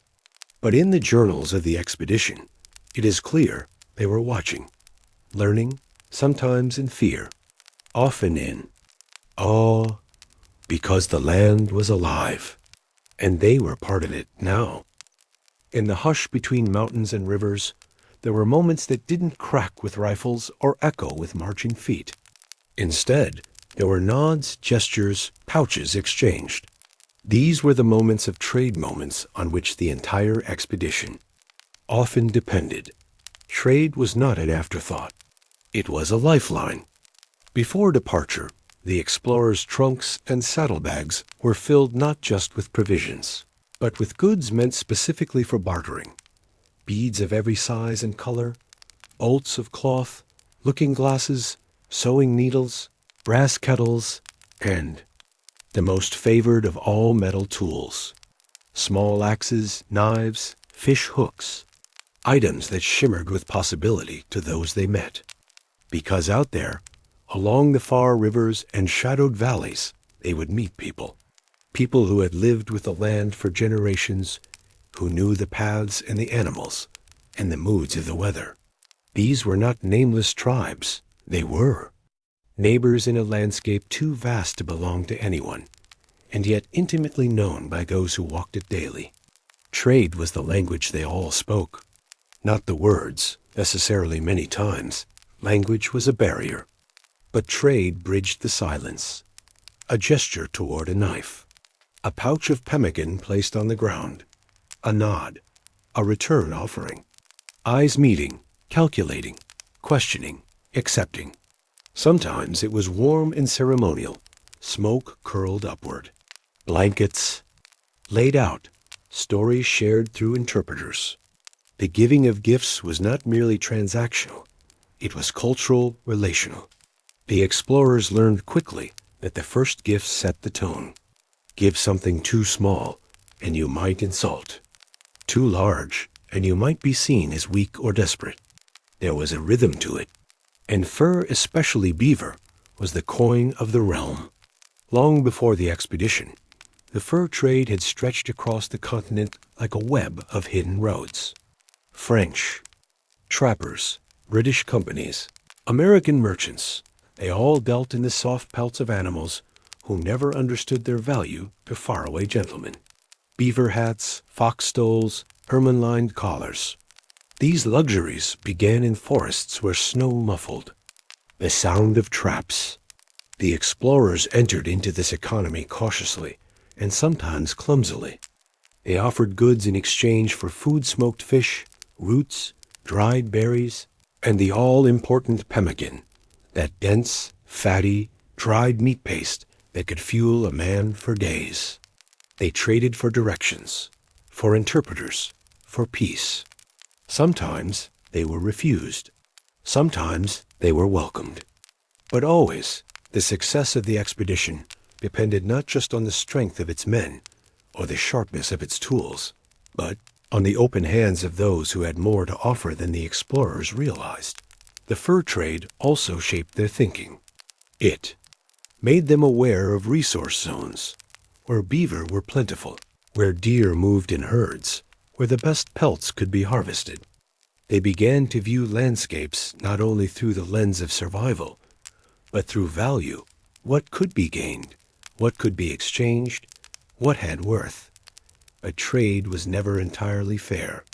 Many of the goods offered colored beads, gaudy cloth, trinkets were. Beautiful, yes, but they weren't always practical. And in return, explorers sometimes gained hard-won resources that had taken others hours or days to gather. The power dynamic was delicate. Still, for many, those trade fires under open skies were peaceful encounters in an otherwise uncertain journey. And long after the expedition had passed through, the memory of those trades, those small exchanges of necessity and curiosity, remained behind, like footprints in the frost, slowly fading. As the sun began its slow descent behind the ragged mountains or slipped behind the tall grass of the plains, the day didn't so much end as soften. The sky shifted colors: lavender, copper, then finally ink. And around the fire, the rhythm of the explorer's day finally quieted. Evening in. Camp was no small matter. It was a ritual. First, the tents were pitched, if tents were to be pitched at all. Sometimes the sky was roof enough. Other nights, wind or rain demanded a canvas barrier. The ground was hard more often than not. Stones poked through blankets, and the scent of smoke clung to everything. Fire was coaxed into life. Often it began with flint, the smallest spark, caught in dry bark or threadbare cloth. Then the slow, patient feeding of twigs, followed by thicker branches. In winter, it took more time. Fingers numbed. Breath steamed. In summer, the fire was needed less for warmth than for cooking and for comfort, because at night, the mind wandered. It wandered toward home, toward letters never sent, toward loved ones waiting, worrying, forgotten or imagined. The fire kept those thoughts at bay just long enough to bring a measure of stillness. Dinner was made with what was at hand. Salt pork, if there was any left. Dried beans soaked in creek water. The occasional trout, if someone had been lucky with a line or net. Coffee, often weak and gritty, was treasured. Bread, when available, was a joy. Pemmican again. Sometimes nothing but a smoked strip of deer or elk. There was little talk of gourmet. Yet now and then, a man would roast a rabbit with herbs plucked during the day. A handful of wild onions. A sprig of mint. Little luxuries gathered in quiet. Moments. Conversation rose and fell. Some men told stories of places they'd been, or adventures half true. Others sharpened tools in silence. A few wrote by flickering lantern light, jotting down miles traveled, encounters had, plants observed, rivers crossed. The expedition's journal was not only for their superiors, it was a lifeline to their own memory. Around them, the wild world continued. Coyotes cried in the distance. Owls blinked from branches. The rustling of unseen creatures reminded everyone that they were not alone. Yet in the hush, they felt oddly safe, at least safer than during the day's march. Clothing was hung to dry, boots placed near the fire, and always someone stood. Guard, because danger didn't rest. Even while others slept, one pair of eyes remained alert, rifle close at hand, listening, watching. Night had its own rhythm, and the explorers respected it. Sleep came slowly. Some curled into blankets and were gone in moments. Others stared up at the stars, those cold, clear witnesses to every journey, every mistake, every whispered prayer. The sky was impossibly vast, and in that vastness, a man might feel like little more than dust, but he was dust with a mission. And when the fire turned to embers, and the breath of sleep came heavy, the expedition drifted into dreams of home, of the next river bend, of something better just ahead. The day was over, and another waited just beyond the edge of the night. Not every wound bled. Some crept, quietly, invisibly. A swollen ankle, a tooth that ached deep into the jaw, a fever that came on without warning and stayed for days. There was no doctor's office on the frontier, no trained surgeon with clean linens and antiseptics. There was only what you brought or what you remembered. Health, or the loss of it, was a constant companion on the trail. Imagine waking up in the damp half-light of morning with chills crawling across your skin. Not the chill of the air, but something deeper, the kind that a blanket can't chase away. Maybe it started the night before a cramp in your gut. Strange dryness in the mouth. But now it's clear. You're sick, and you're not going anywhere. Illness on an expedition wasn't an event, it was a test. Many explorers fell ill, some from drinking unfamiliar water, others from eating food that had long since passed its best, and others from sheer exposure wind, wet, hunger, sun. Bodies, weakened by hard travel, became prime ground for infection. Colds became bronchitis. Scratches became ulcers. Diarrhea could dehydrate a man in 2 days flat. And yet the expedition moved on. There were no sickbeds with clean white sheets. If you were lucky, someone might fashion a stretcher from poles and blankets and carry you until the next rest. More often, you were expected to ride it out, wrapped in your coat, lying near the fire, maybe given a little whiskey if any remained, though often that was gone early on or not brought at all. So they turned to their field kits. Most expeditions carried rudimentary medical supplies. A few tin boxes with labeled compartments, calomel and laudanum, mustard plasters and lancets, tools more hopeful than helpful, bleeding a fever, purging a stomach treatments that now seem more cruel than curative, but they did what they could. Sometimes it was a poultice made from chewed herbs and warm cloth. Other times it was rest and prayer. Occasionally they sought help from native healers, people who knew which roots to crush, which leaves to steep, which barks would numb pain or stop bleeding. This help, when offered, was sometimes the difference between life and death. And yet, trust was not always easily earned. Some explorers remained suspicious, fearful of practices they didn't understand. Others were grateful and awed by the quiet efficiency of herbal remedies and traditional medicine. Birch bark tea, pine needle infusions for scurvy, salves made from bear fat and mint. These were medicines rooted in centuries of observation and care, but some ailments had no cure. When dysentery took hold, the camp fell silent. The afflicted were given space, water, sometimes nothing more than company. And in the worst cases, when a man passed, a shallow grave was dug. A cross marked the site, perhaps a few words spoken. And then the march continued. There was no time to mourn long. And sometimes, illness didn't end in death, but in permanent change. A limp that never healed. A cough that lingered for years. A dullness in the eyes that never quite left. And still they kept going, because exploration, like illness, was relentless. In the quiet hours before dawn, or in the flickering light of a campfire, a hand scratched across parchment. The sound was soft but steady, like a moth beating its wings. This was the sound of memory being made, of a day being captured before it slipped into the fog of sleep. Explorers wrote, not all of them, of course, but most expeditions included men who kept journals, some out of duty, some out of habit, and some simply to remain tethered to something permanent. The land they walked was wild and shifting, but ink on paper could fix a moment in place, could bring order to the chaos. Journaling was more than just a pastime. It was part of the mission. Instructions from sponsors and governments often required detailed records: where rivers flowed, which plants were found, the behavior of animals, the disposition of local tribes, the feel of the soil, the weight of the sky. Everything mattered.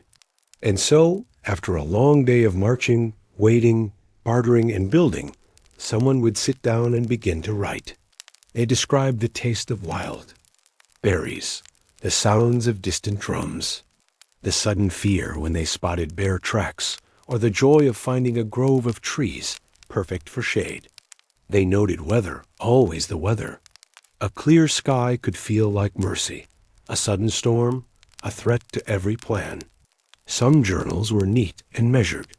Others were messy and wild, filled with crossings out, sketches in the margins, dirt smudges, and pressed flowers. Each one was its own universe. They were writing not only for others, but for themselves, because to write it down was to survive it twice, once in the living and once in the telling. Maps, too, were drawn. Long sheets of canvas or folded parchment, marked with charcoal and ink, rivers sketched like snakes, mountains shown as jagged lines, place names borrowed from native tongues, from sponsors, or simply made up on the spot. Forked Tree Creek, Elk Crossing, Camp Misery. These maps were living documents. They evolved with each new discovery. A bend here, a clearing there. Some were stunningly accurate. Others were dreamlike, hopeful guesses at what might lie beyond the next rise. Still, every line mattered. For future travelers, for science, for the narrative of expansion. But it wasn't just the official documents that mattered. Personal journals, those leather-bound or folded scraps kept in breast pockets, held stories. Never meant for public eyes. Complaints about food, private griefs, sketches of beloved faces back home, doubts about the journey's purpose, fears that this path would lead nowhere. These were the emotional maps. And sometimes they held the most truth. Some explorers imagined their journals would one day be read aloud in salons or printed in great volumes. Others wrote, knowing their words would never be seen. Still, they wrote, because in the writing, there was control, there was reflection, there was proof. And when the days blurred together, one forest after another, one storm after another, these pages held on to detail like a lifeline. Without them, we might not remember any of it. We wouldn't know the color of the mud in Missouri after a flood, or the way mosquitoes swarmed so thick at twilight that men wore their socks on their hands. We wouldn't know how often men wept quietly at night, too exhausted to speak. And we wouldn't know the names of the unnamed, the laborers, the guides, the scouts, the cooks, those who left no letters, but whose footsteps formed the very trail we follow in thought. So tonight, we remember not just the journeys, the journals, the quiet act of remembering, the ink that outlasted the miles. Imagine yourself at the edge of a vast, unknown wilderness. The trees tower above you. The rivers curve like silver snakes through the valley below, and the sky is an endless dome of shifting clouds. You carry a map that barely begins to capture this wild expanse and a crew of men who rely on your every decision. You are an explorer, yes, but also a stranger in a strange land. This is where guides and interpreters stepped quietly into the story. They were the unseen pillars of the expedition, the crucial link between the explorers and the land, between cultures so different that misunderstandings could mean disaster. Without their knowledge and skills, the great journeys of the American frontier would have been far less successful and far more dangerous. Guides were often men who knew the terrain intimately. Some were Native Americans, their understanding of rivers, trails, and seasons honed over generations. Others were fur, trappers or frontiersmen people who had spent years living close to the earth and learning its many moods. They were trackers and survivalists, often capable of finding food and shelter where the explorer saw only wilderness. Imagine a guide moving silently through the underbrush, signaling with a hand to stop. He listens to the wind, reads the tracks of animals, senses the approach of rain. His eyes miss nothing. His footsteps leave no trace. And behind him, the expedition follows, trusting him to lead them safely through. Interpreters, meanwhile, held a different but equally vital role. Languages varied widely, and there was rarely a common tongue. These men could speak several languages, or at least enough to negotiate and convey basic meanings. They were diplomats, translators, and sometimes peacekeepers. Their presence often meant the difference between a warm welcome and a tense standoff. Picture an interpreter sitting cross-legged by a campfire, words flowing carefully as he conveys greetings and intentions to a local tribe. He chooses phrases with care, knowing that tone and meaning could change the entire mood. Trust must be earned, and words are the first steps. Yet guides and interpreters lived in an uneasy balance. They belonged to many worlds, but fully to none. They often traveled with the expedition, but remained culturally distinct. Sometimes they faced suspicion. From both sides, their loyalties questioned. Still, their knowledge was priceless. Without them, explorers might have walked blindly into danger or wandered endlessly, lost in the vastness. Their presence also shaped the expedition's understanding of the land's peoples and cultures. Through their eyes, explorers learned of native customs, beliefs, and stories. They heard the names of rivers as told by those who had known them for centuries. They saw the landscape as a place alive, with meaning, not just a challenge to be conquered. These men were the quiet guides, the bridges between worlds. Without them, the story of American exploration would be far less complete. The rhythm of Anne. Explorer's Day was set in part by the question of sustenance. Hunger was a constant shadow, sometimes a quiet companion, sometimes a gnawing ache that could not be ignored. Food was as much a part of the journey as maps and rifles, and its scarcity shaped decisions as much as rivers or weather. Imagine sitting down after a long day's march, dust clinging to your clothes and your muscles aching, to a meal that is as much about survival as pleasure.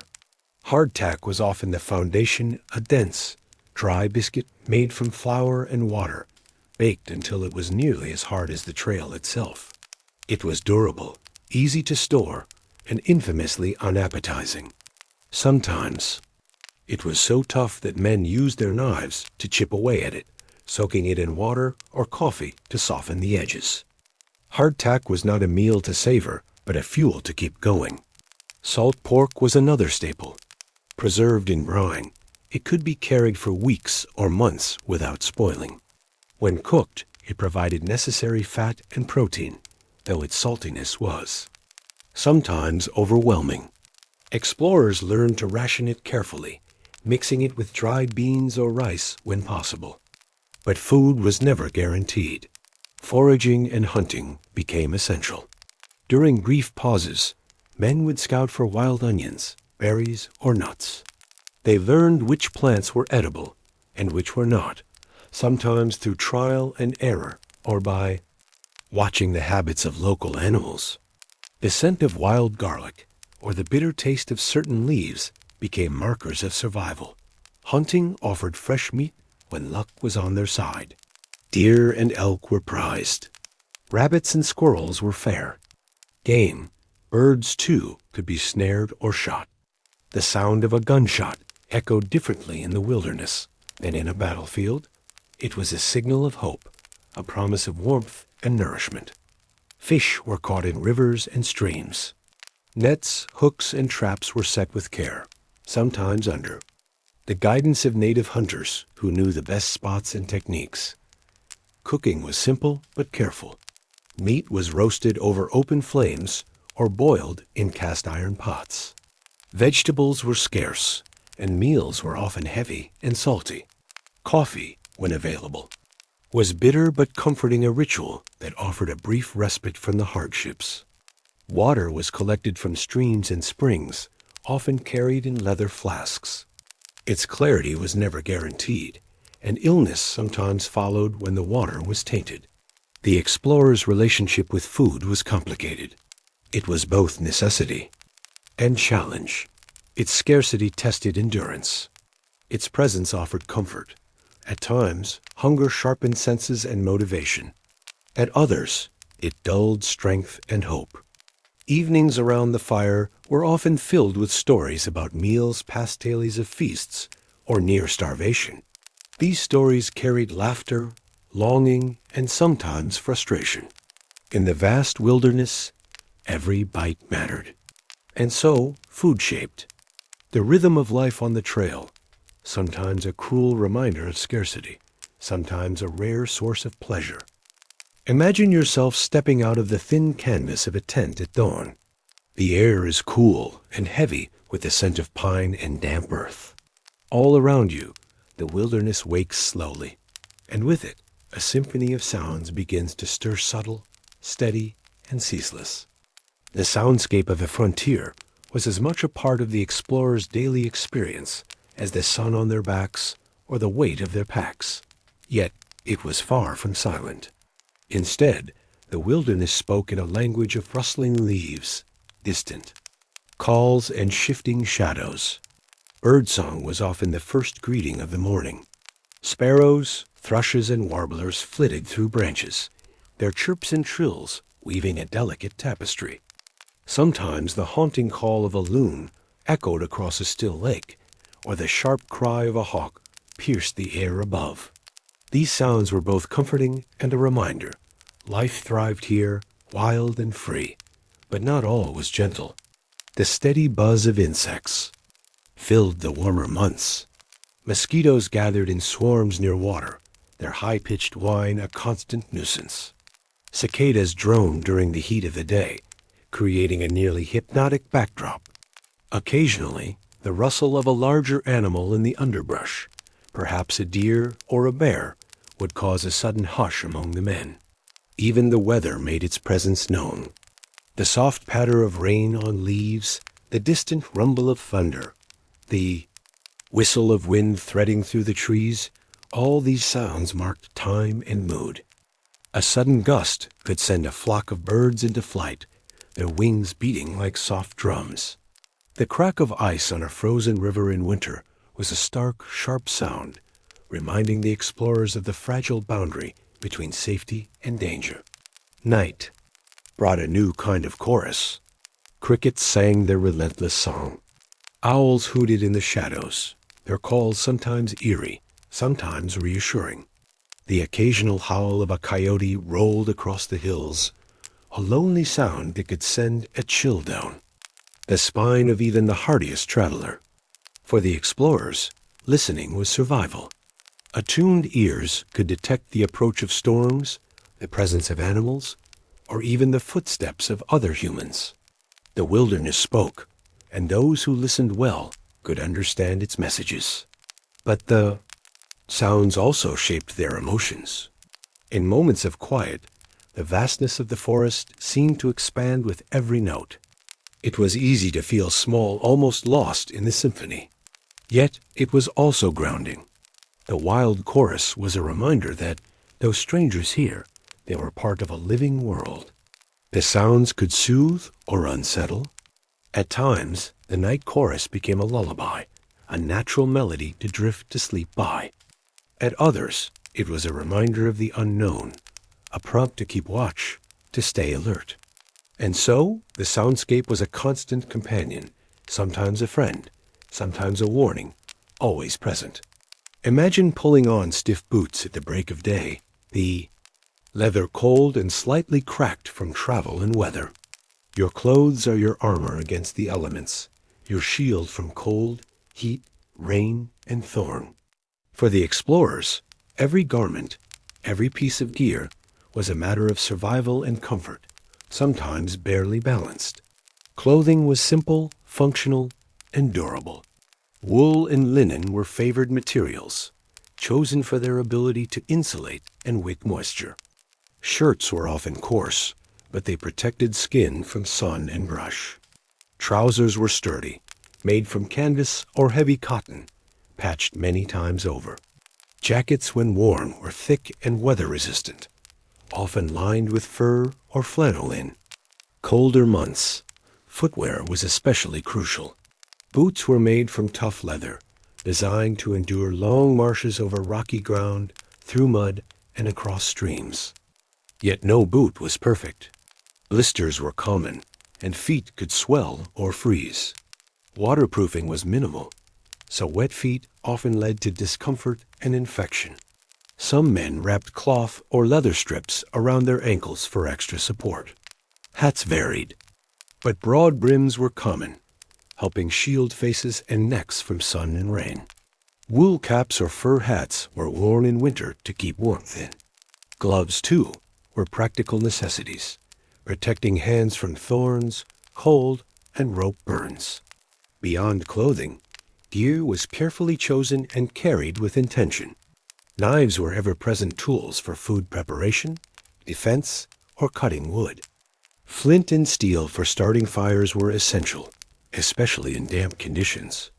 Canvas bags held food supplies, and canteens or wooden cups ensured water was always within reach.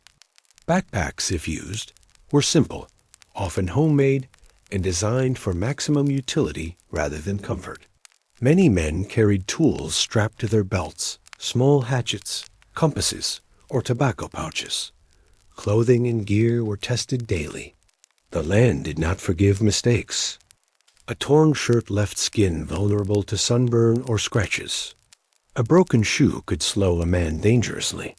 A lost knife might mean the difference between a hot meal and cold rations. Repair was constant. Explorers patched holes, mended seams by candlelight, and improvised solutions with whatever materials were at hand. The skill of a good cobbler or tailor within the group could save weeks of suffering. Still, despite all care, discomfort was part of life. Chafing from rough fabrics, the weight of wet clothes, the biting cold, or oppressive heat, they were constant reminders of the wilderness's demands. And yet these garments and tools were the explorers' lifelines, the thin layer of protection between man and the vast unknown. Each morning's routine began with dressing and preparing gear, a ritual that set the tone for the day ahead. And when night fell, clothes were hung to dry by the fire and tools cleaned and readied. In this way, clothing and gear were much more than mere possessions. They were companions on a journey where every thread and buckle mattered. Imagine standing beneath a vast night sky, its stars glimmering like scattered jewels on black velvet. Above you, the heavens hold ancient maps, silent guides that have helped travelers for millennia. For explorers of the American wilderness, these stars were more than beautiful. They were essential tools for navigation. Long before GPS or even detailed maps, explorers relied heavily on the celestial sphere.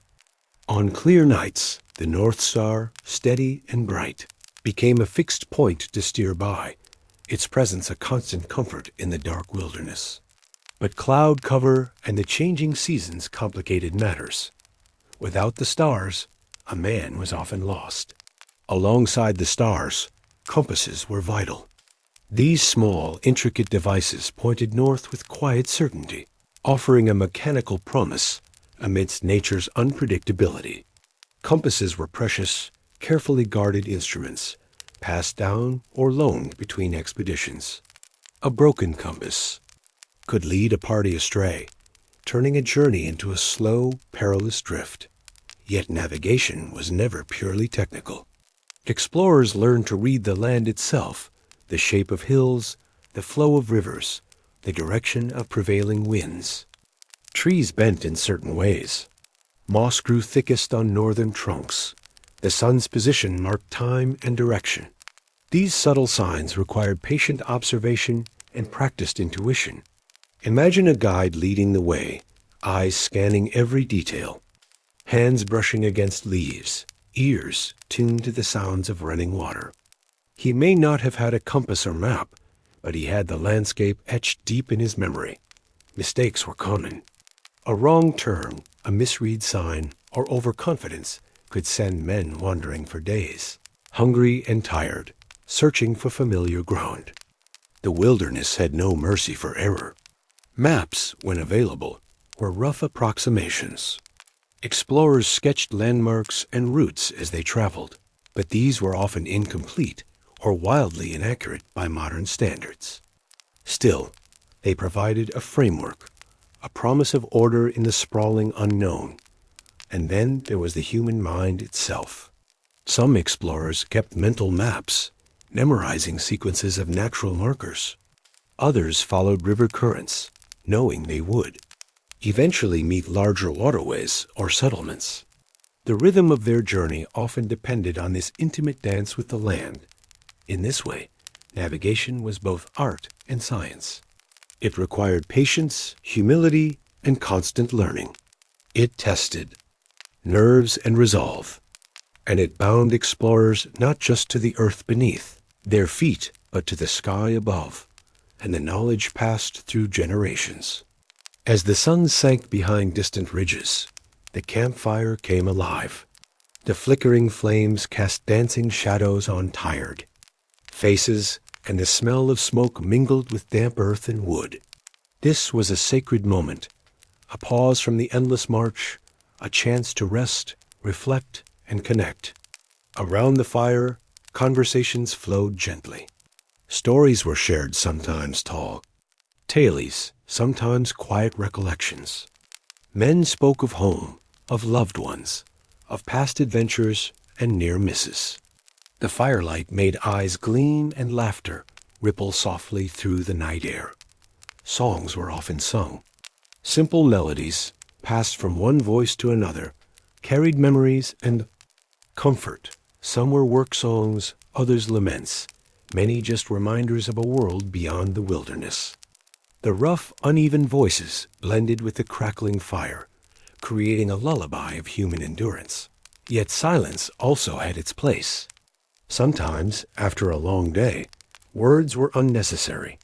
Men stared into the fire, each lost in thought, comforted by this presence of others, yet held in their own quiet space. The fire's warmth was enough a balm against cold and loneliness. These evenings were a delicate balance. They could lift spirits or deepen homesickness. They reminded explorers that they were more than just travelers. They were a small, fragile community, bound by shared hardship and hope. Around the fire, plans for the next day were whispered. Maps were examined by flickering light. Equipment was repaired and food divided carefully. The campfire was both a gathering place and a sanctuary. In these moments, the rawness of the journey softened. The wilderness still loomed large, but for a few hours there was laughter, song, and stories. The crackling fire was a beacon of warmth in the vast unknown. And as the embers faded and eyes grew heavy, the fire's glow retreated to memory, a gentle companion as sleep took hold. Imagine waking to the faint glow of dawn, the air crisp and cool, heavy with dew. Your first task each morning is to dress not for fashion, but for survival. The clothes you pull on are your shield against the unpredictable wilderness. Cold, winds, biting insects, and rough terrain. Every thread and seam carries the weight of necessity. Explorers' clothing was simple, durable, and functional, but hardly comfortable. Heavy wool and thick linen protected against cold and brush, though. They could feel stiff and rough against skin. Their boots, often handmade, were designed to endure miles of rocky paths and wet marshes, though the leather frequently cracked or blistered. Socks, if worn, were rare luxuries, and bare feet were sometimes a choice, one of practicality or desperation. Hats, with broad brims, shielded faces from relentless sun and rain. Gloves were worn to protect hands from rope burns or thorny branches, but were often lost or discarded when inconvenient. Layers were removed or added with the changing weather, each piece of clothing serving as a small barrier between man and end.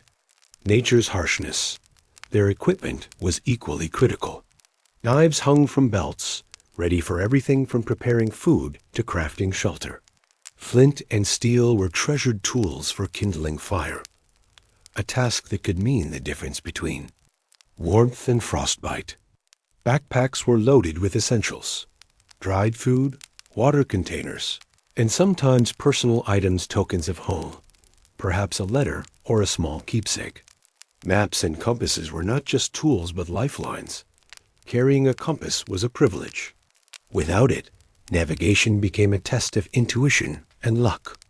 Maps were crudely drawn but carefully studied, rolled and re-rolled with the care of a sacred scroll. Yet, despite preparation, their gear was imperfect.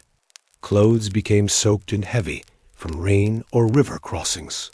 Shoes wore thin or lost soles.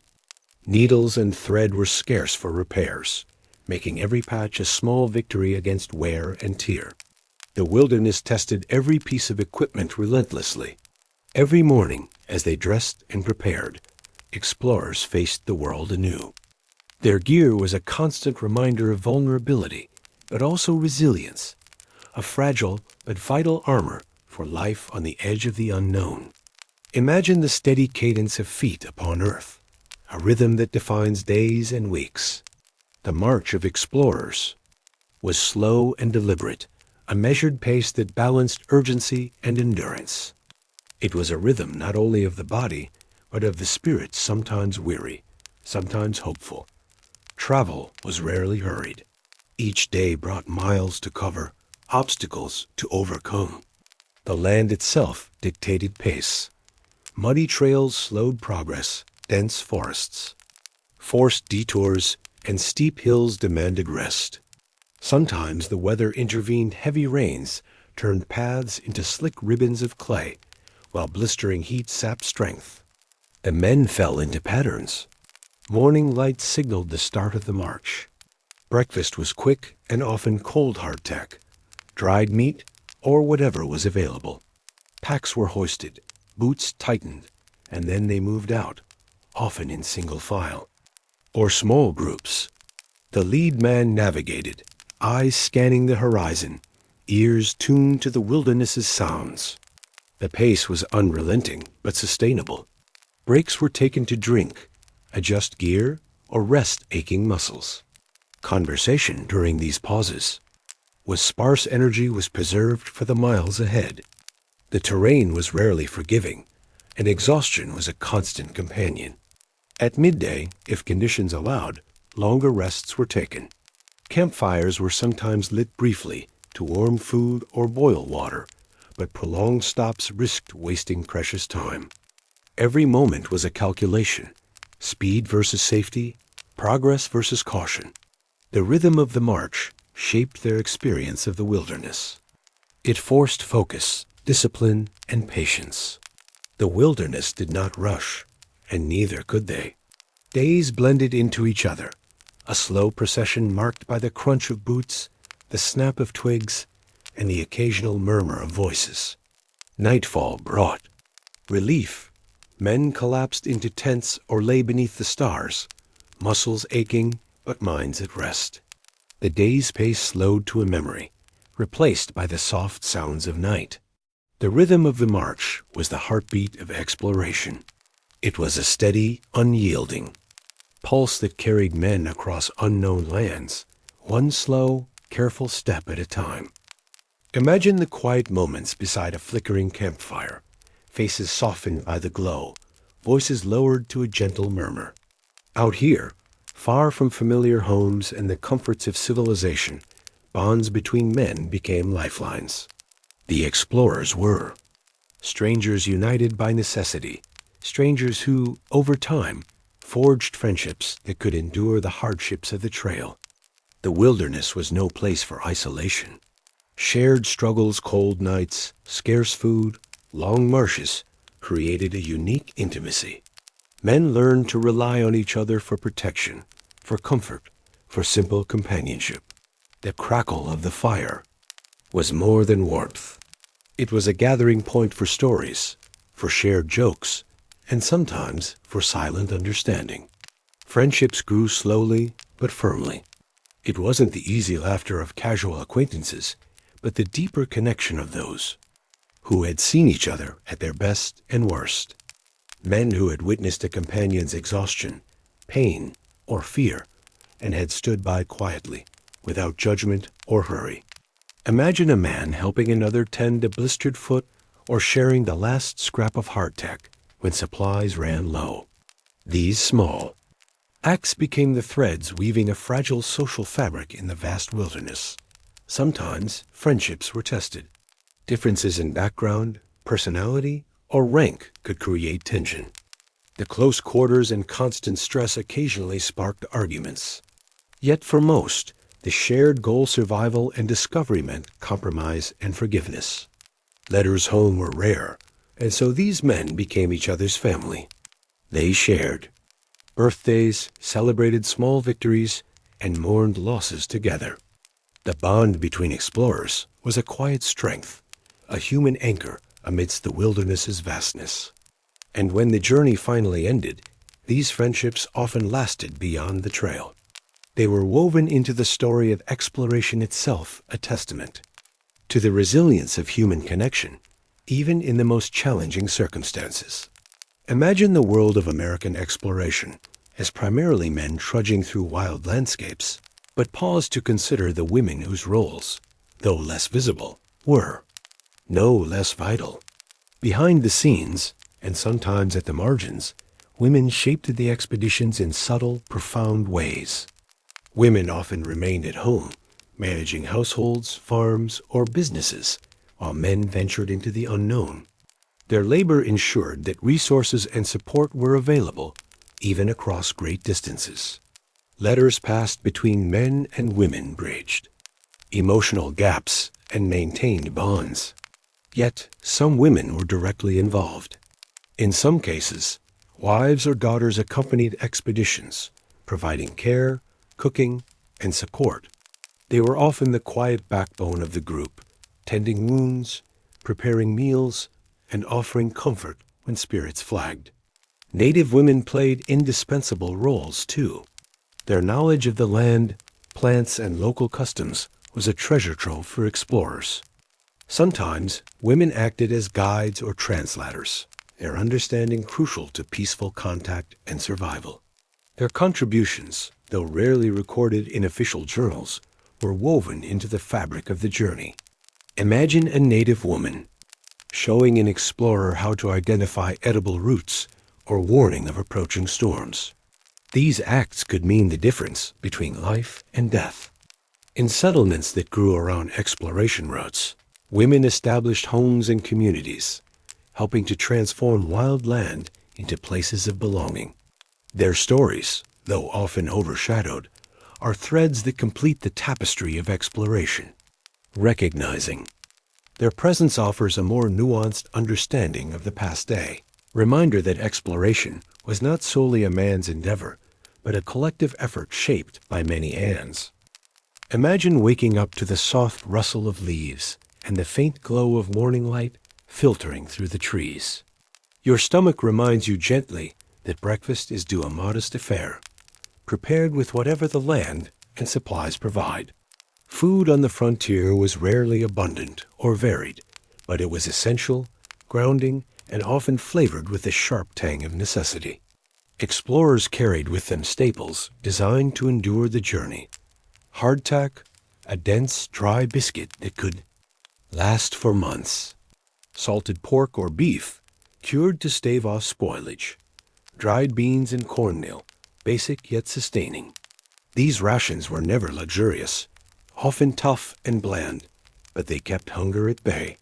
Imagine biting into hardtack, its crumbly texture requiring patience and strong teeth, or sipping thin, bitter coffee brewed from scorched grounds. Water was drawn from streams or collected from rain, sometimes warmed over a small fire. Every meal was a reminder of the simplicity of survival. When the opportunity arose, explorers supplemented their diet with what the land offered. Fishing in clear rivers yielded fresh trout or catfish, their delicate flesh a rare delight after days of preserved food. Hunting small game rabbits, squirrels, birds added variety, though the chase was tiring and success uncertain. Wild berries, nuts, and edible roots provided occasional sweetness or crunch, but identifying safe plants demanded careful knowledge and caution. Food was shared communally, often eaten hastily before resuming the day's march. The quiet clink of utensils, the rustle of wrappers, and occasional murmurs of appreciation formed a modest soundtrack to mealtime. But scarcity was a constant threat. Rations could run low due to delays, lost supplies, or unexpected hardships. Illness or injury sometimes robbed men of appetite, while long exertions demanded more energy than was available. The psychological toll of hunger was as real as the physical. Preparing food required resourcefulness. Campfires were tended carefully. Flames coaxed to life with flint and tinder. Embers nurtured to warmth meals. Pots and pans, often simple and heavy, were used sparingly. Cooking utensils were prized possessions, their maintenance a small but important task. Meals brought moments of rest and comfort. Even in the wilderness, the act of eating, of sharing food with comrades, was a brief return to normalcy, a reminder of home and hearth. The taste of fresh fish or wild berries was celebrated quietly, small pleasures amid great challenges.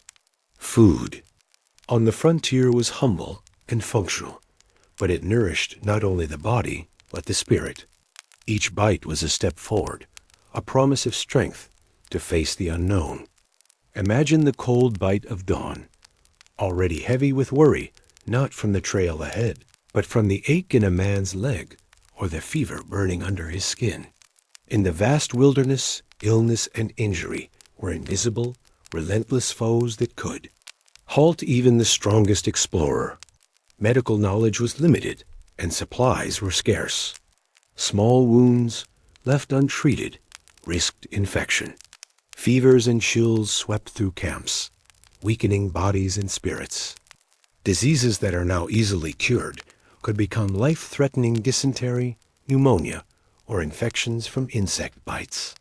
The explorers relied on a mix of remedies.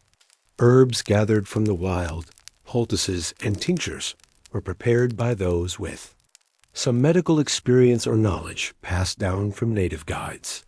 Hot compresses soothed aches. Bitter teas were brewed for fever. But treatments were often improvised, uncertain, and inconsistent.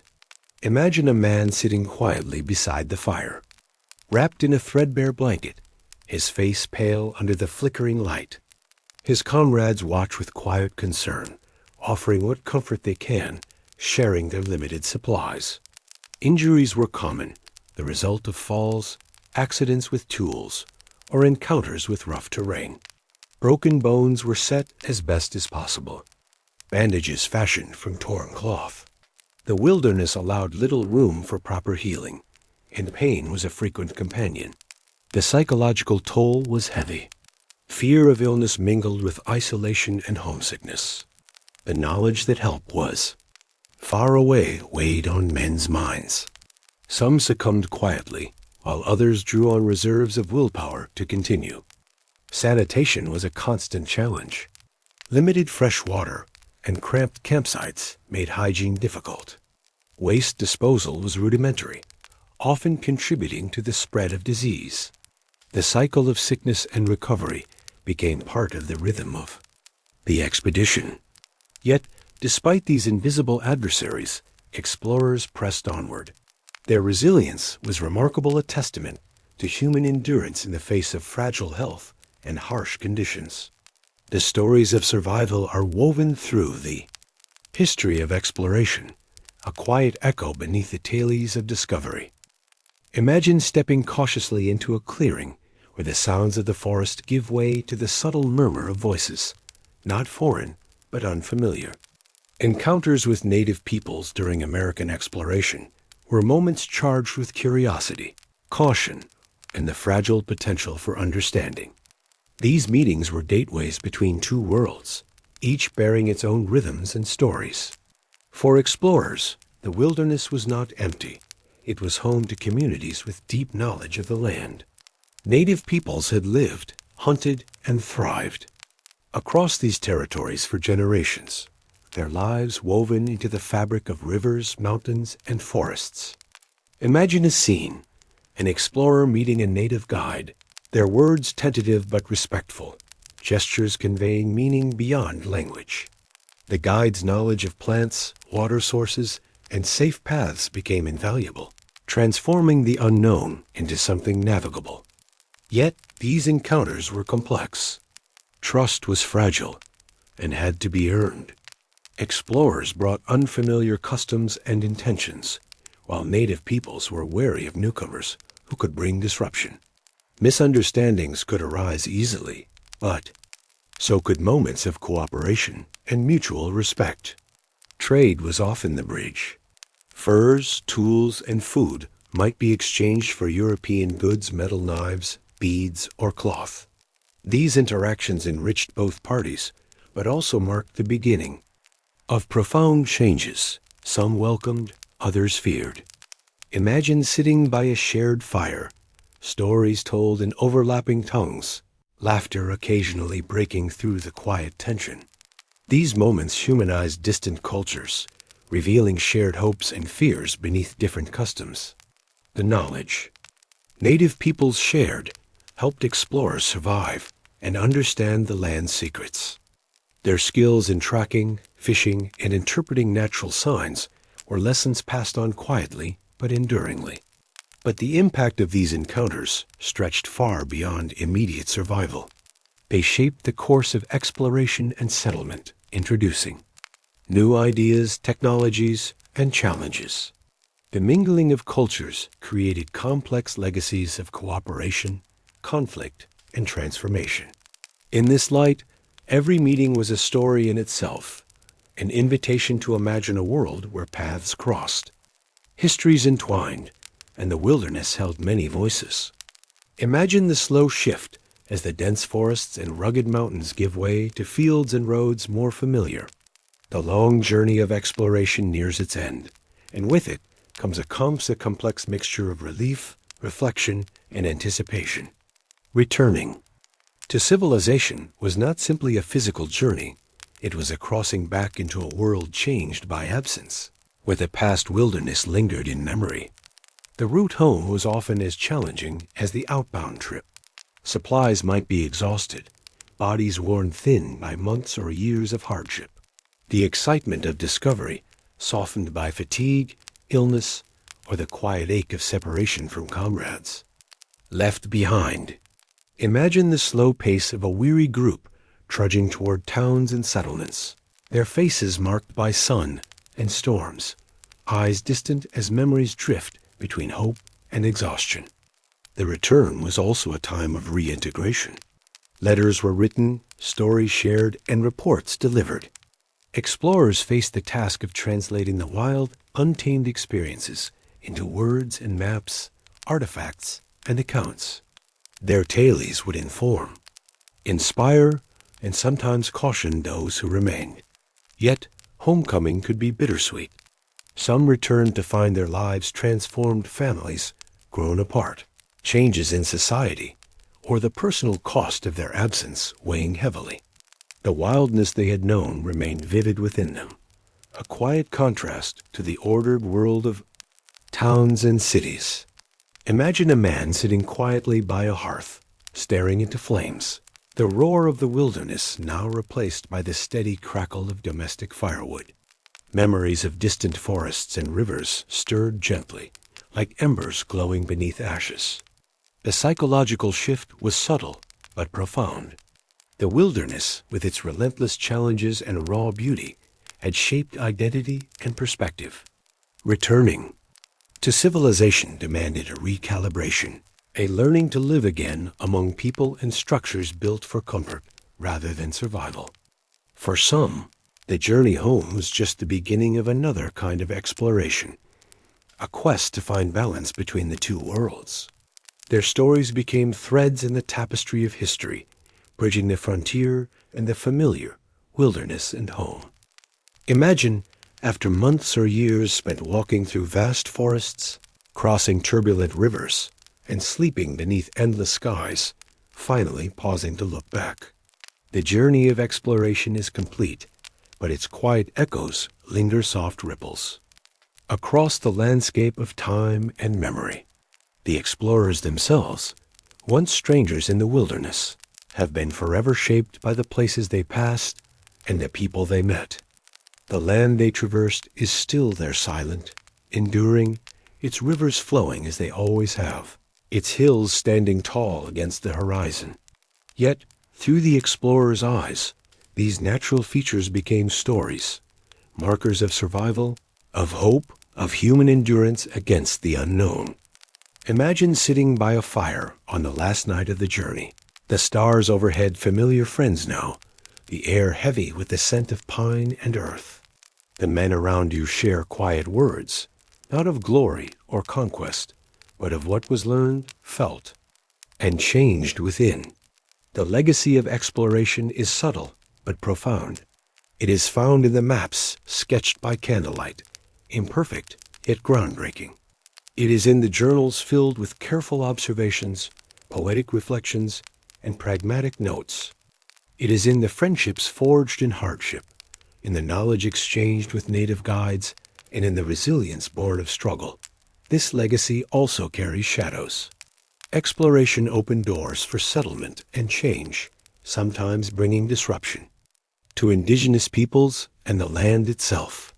Yet within these complex histories lie lessons of humility and respect, reminders that the earth was never empty, and that every journey is part of a larger story. Imagine the explorers returning to homes changed by their absence, carrying not just physical souvenirs, but a deeper understanding of the fragile, vast world. Their stories would ripple outwards, inspiring others while reminding all who listened of the delicate balance between curiosity and care. And so, the tale of American exploration becomes more than a series of events. It is a meditation on humanity's relationship with the wild, a reflection on endurance, connection, and the quiet courage it takes to walk unknown paths. As you imagine yourself drifting into sleep, think of the explorers resting under a canopy of stars, their journeys complete, but their stories echoing softly through time. The wilderness waits patiently, unchanged yet forever part of the human story. Thank you for joining me on this slow and thoughtful journey through the lives of explorers during the American expeditions. Their footsteps may have faded, but their stories continue to whisper in the rustling leaves and flowing rivers. If you enjoyed drifting through these ancient pathways, don't forget to subscribe to Stories for Sleep and let us know where and when you listen. Rest now and let the quiet rhythm of the past ease you into peaceful dreams.